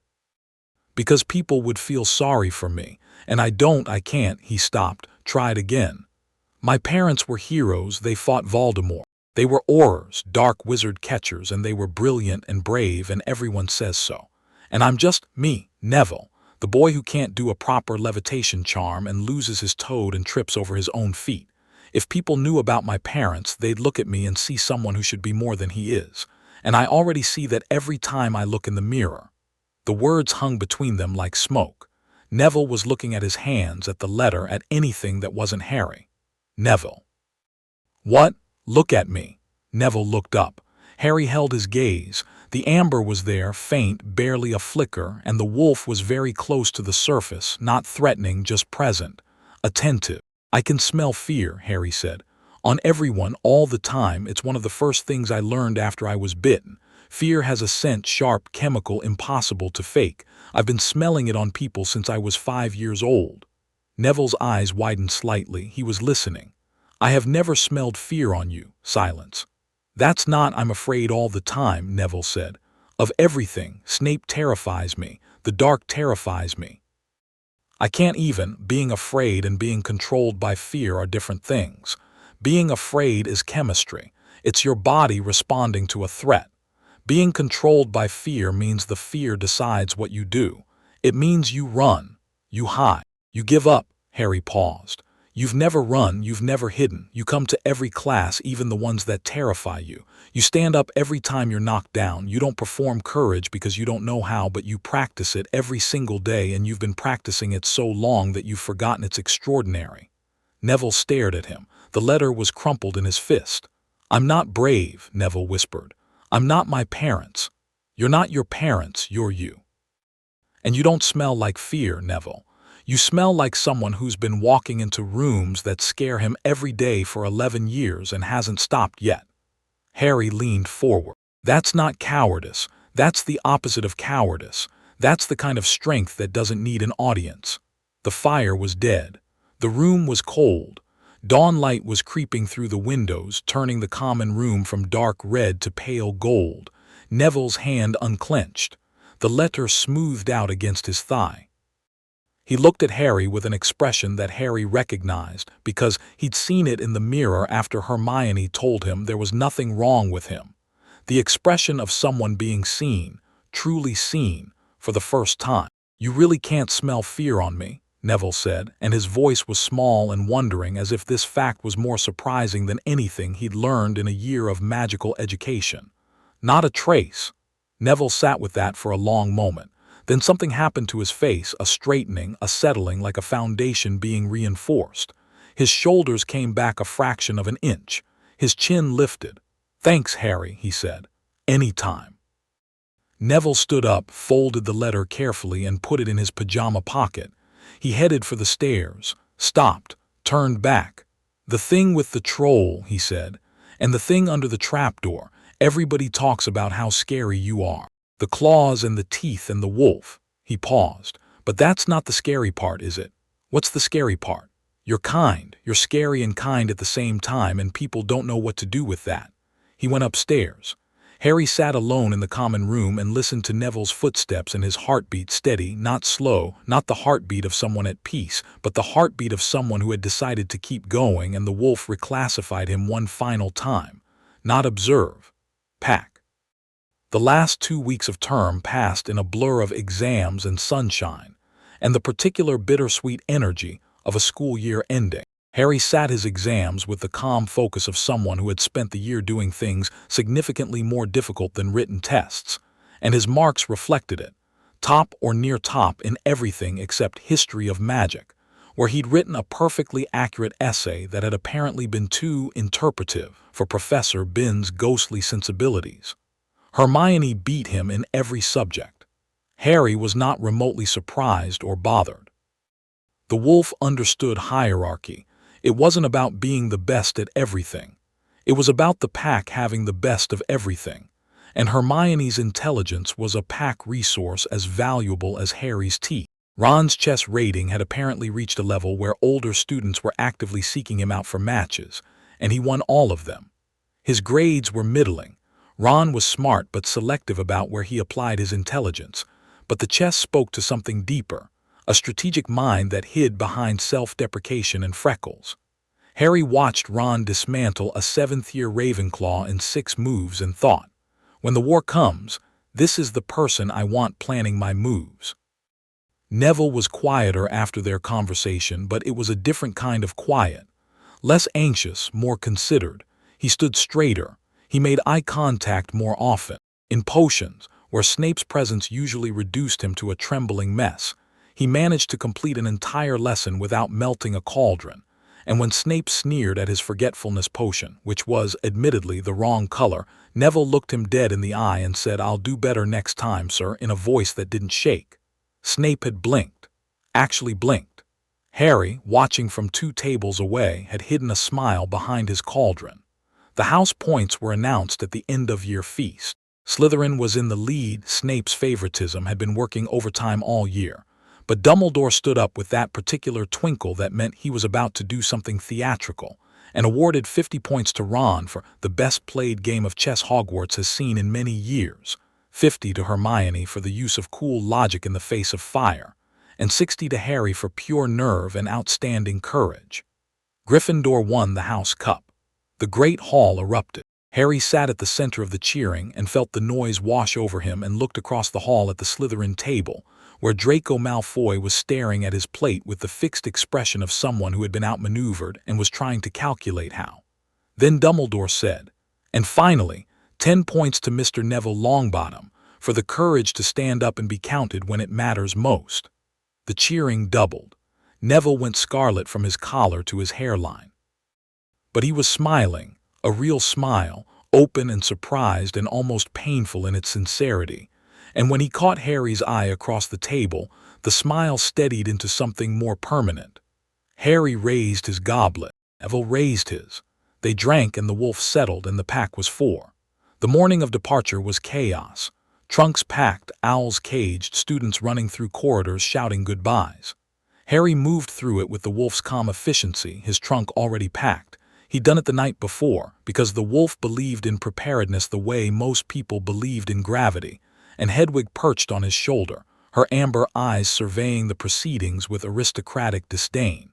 He found Hagrid at the front doors. The giant was standing to the side, watching the students stream past with a misty expression that meant he was approximately 4 seconds from crying. He was holding a leather-bound book. "Got yes something," Hagrid said, thrusting the book at Harry. "For the summer, so ye don't." Well, Harry opened it. It was a photo album. Wizarding photos, the people in them moved, waved, smiled. And the people in them were his parents, James and Lily Potter, young and alive and moving. His father grinning at the camera, arm around a man with long black hair that Harry didn't recognize. His mother laughing at something off-frame, her red hair catching the light, her green eyes bright. The two of them together dancing at what looked like a wedding, lost in each other. Harry's hands tightened on the album. The wolf was silent. The boy was not. "Wrote to everyone who knew Hagrid said, his voice thick. "Asked for photos. Figured ye'd want to see their faces. Properly, I mean, not in a mirror." Harry looked up at Hagrid. 8 feet of giant, shoulders like a mountain range, hands that could bend iron, and a heart so big it leaked constantly out of his eyes. "Hagrid," Harry said. "Yeah. This is the best thing anyone's ever given me." Hagrid made the walrus noise and pulled Harry into a hug that lifted him off his feet and compressed his ribs and smelled like dog biscuits and wood smoke and unconditional, uncomplicated love. "Yeah, right me," Hagrid said, setting him down. "Over the summer. Let me know you're all right." "I'll be all right." "Yeah." Hagrid wiped his nose on his sleeve. "Yeah, I reckon yeah will be." Harry walked to the carriages. Ron was already there, wrestling his trunk into the back of the straw-drawn coach, the straws that Harry could see and Ron couldn't, their skeletal bodies and bat wings visible only to those who had witnessed death. Harry had been seeing them since the start of term. He hadn't mentioned it. Hermione was standing by the next carriage, her trunk immaculate, her cat basket balanced on top. She'd acquired a ginger monstrosity named Crookshanks from a Hogsmeade shop that weekend.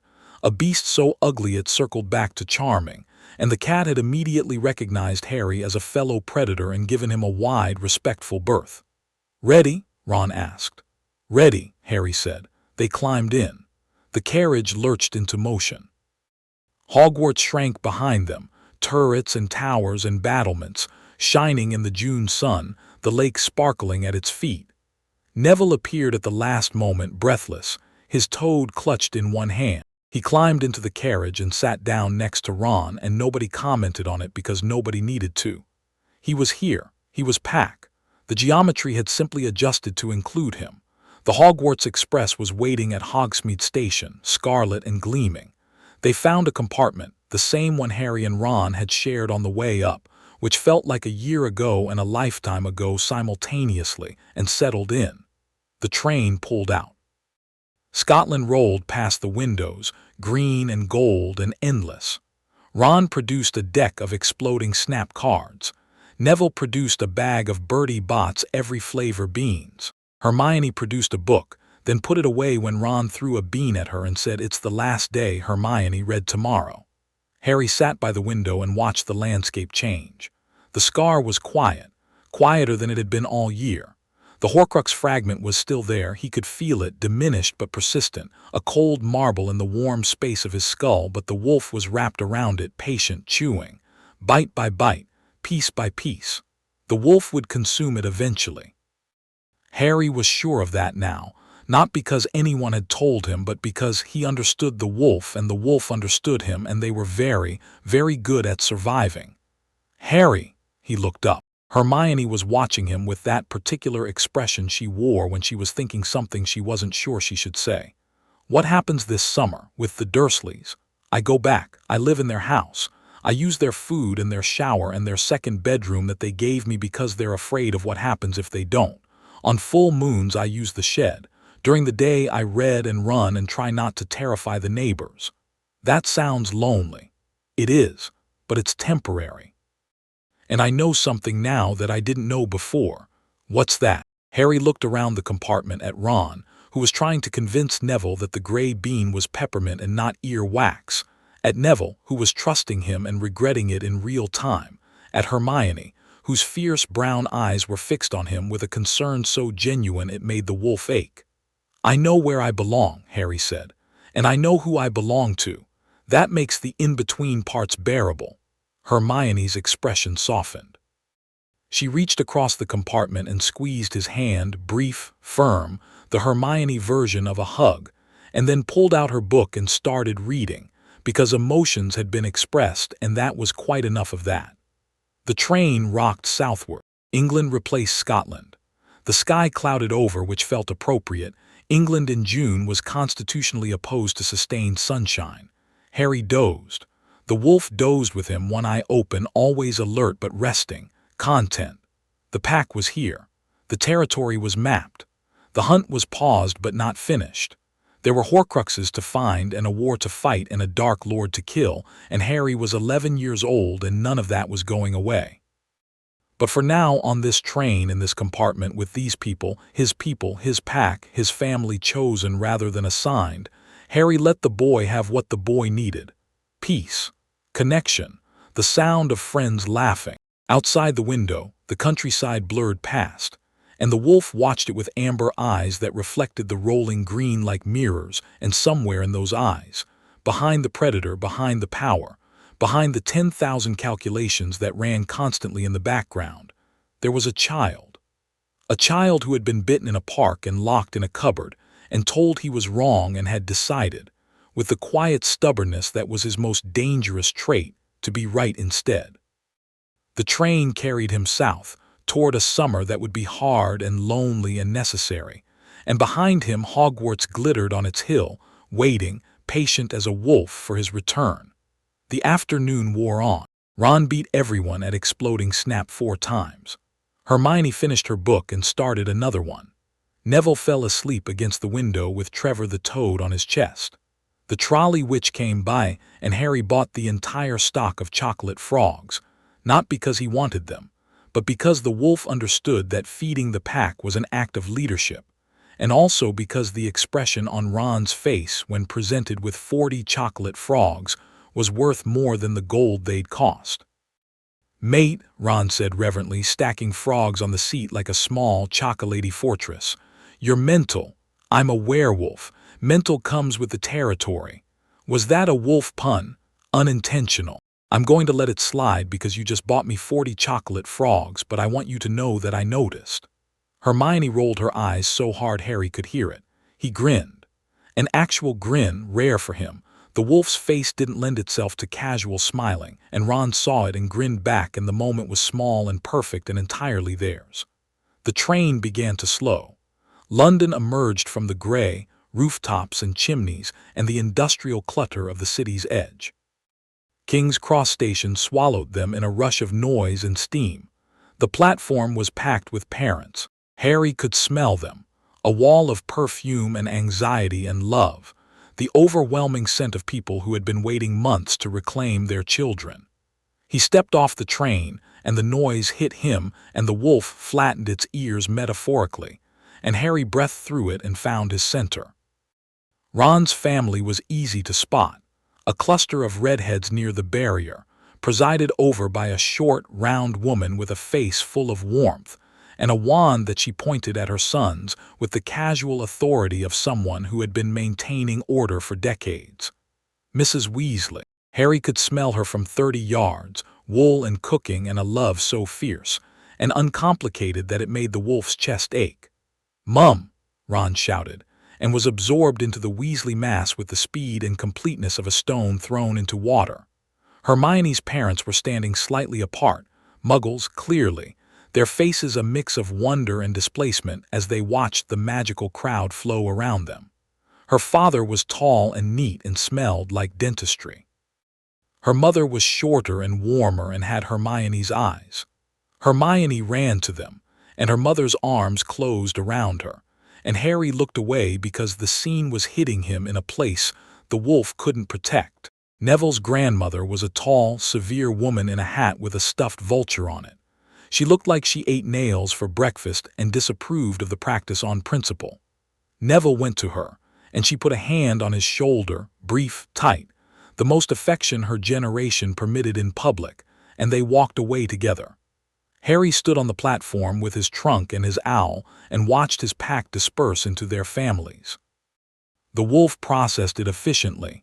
Pack separation, temporary summer duration acceptable. The boy processed it differently. The boy watched Ron's mother hug him and Hermione's father lift her trunk and Neville's grandmother steer him toward the barrier with a proprietary hand on his back, and the boy felt the absence of these things like a missing limb. He picked up his trunk, walked to the barrier, passed through. The Muggle side of King's Cross was aggressively normal, commuters, tourists, the smell of coffee and exhaust. Harry stood on the concourse and looked for the Dursleys. Vernon was by the exit, arms crossed, face set in the expression of a man performing an unpleasant duty.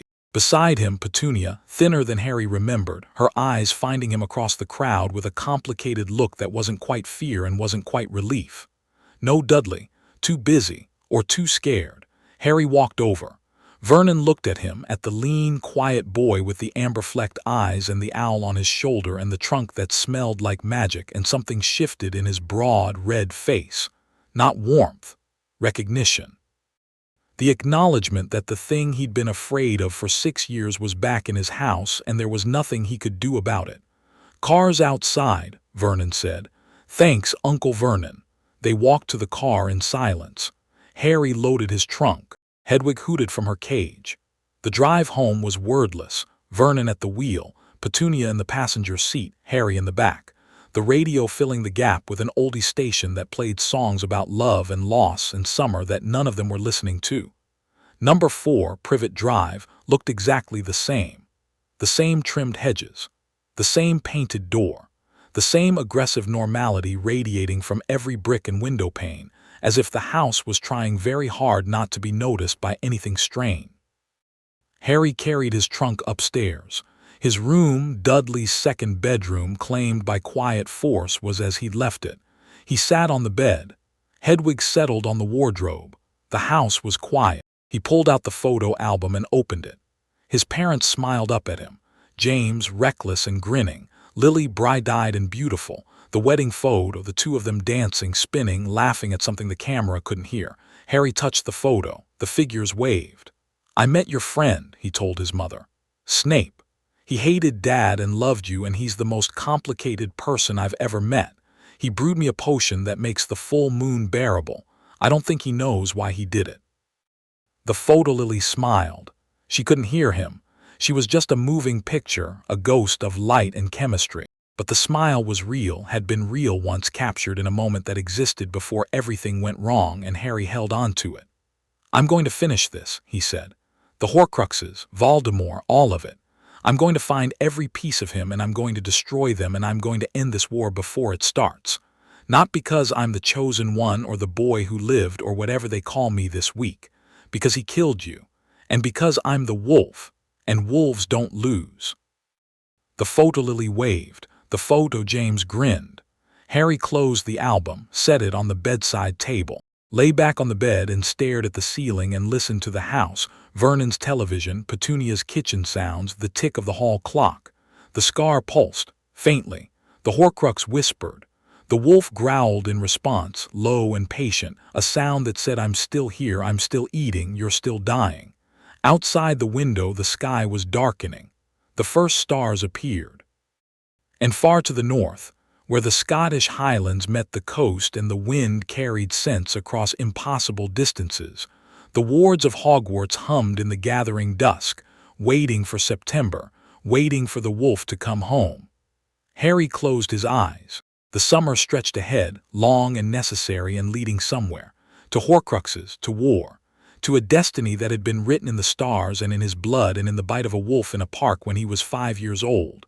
But that was tomorrow, that was future. Tonight Harry slept, and the wolf slept with him, and the boy in the photo album danced with the girl, and the world turned, and the story was only beginning. Chapter 6. What hunts in the dark, year end. A promise of what's coming. The wolf looks south. The final chapter of this arc. It's the end of first year, and Harry stands at a crossroads. A meeting in the Forbidden Forest with Firenze delivers a prophecy within a prophecy. Not just about Voldemort, but about the role of the wolf in the war to come. Harry confronts what he is honestly for the first time with his pack around him, and their response cements the bonds that will carry through the coming years. There's a final, electric scene with Dumbledore that redefines their relationship. Harry makes it clear that he's not a weapon to be aimed, and Dumbledore, for once, doesn't have a clever response. On the train home, Harry watches the countryside roll past and thinks about the summer, about the full moon, about the Dursleys who now fear him, about the scar that sometimes whispers. And far to the north, something stirs in the dark. Fenrir Greyback lifts his head, catches a scent on the wind that shouldn't be possible from this distance, and smiles. End of Book 1. Power System Notes. Harry's unique hybrid nature manifests as permanently enhanced senses, smell, hearing, night vision. Partial transformation ability at will, claws, teeth, eyes, enhanced strength. Full wolf form on the full moon but with retained human intelligence unheard of. A predatory aura that affects magical creatures and sensitive wizards, accelerated healing, and an instinctive connection to dark magic that he can sense but chooses not to wield. He is not invincible, silver still burns, wolfsbane is necessary for full moon control, and emotional extremes can trigger involuntary shifts. But he is, without question, the most dangerous first year to ever set foot in Hogwarts. The story never walks this back, ready for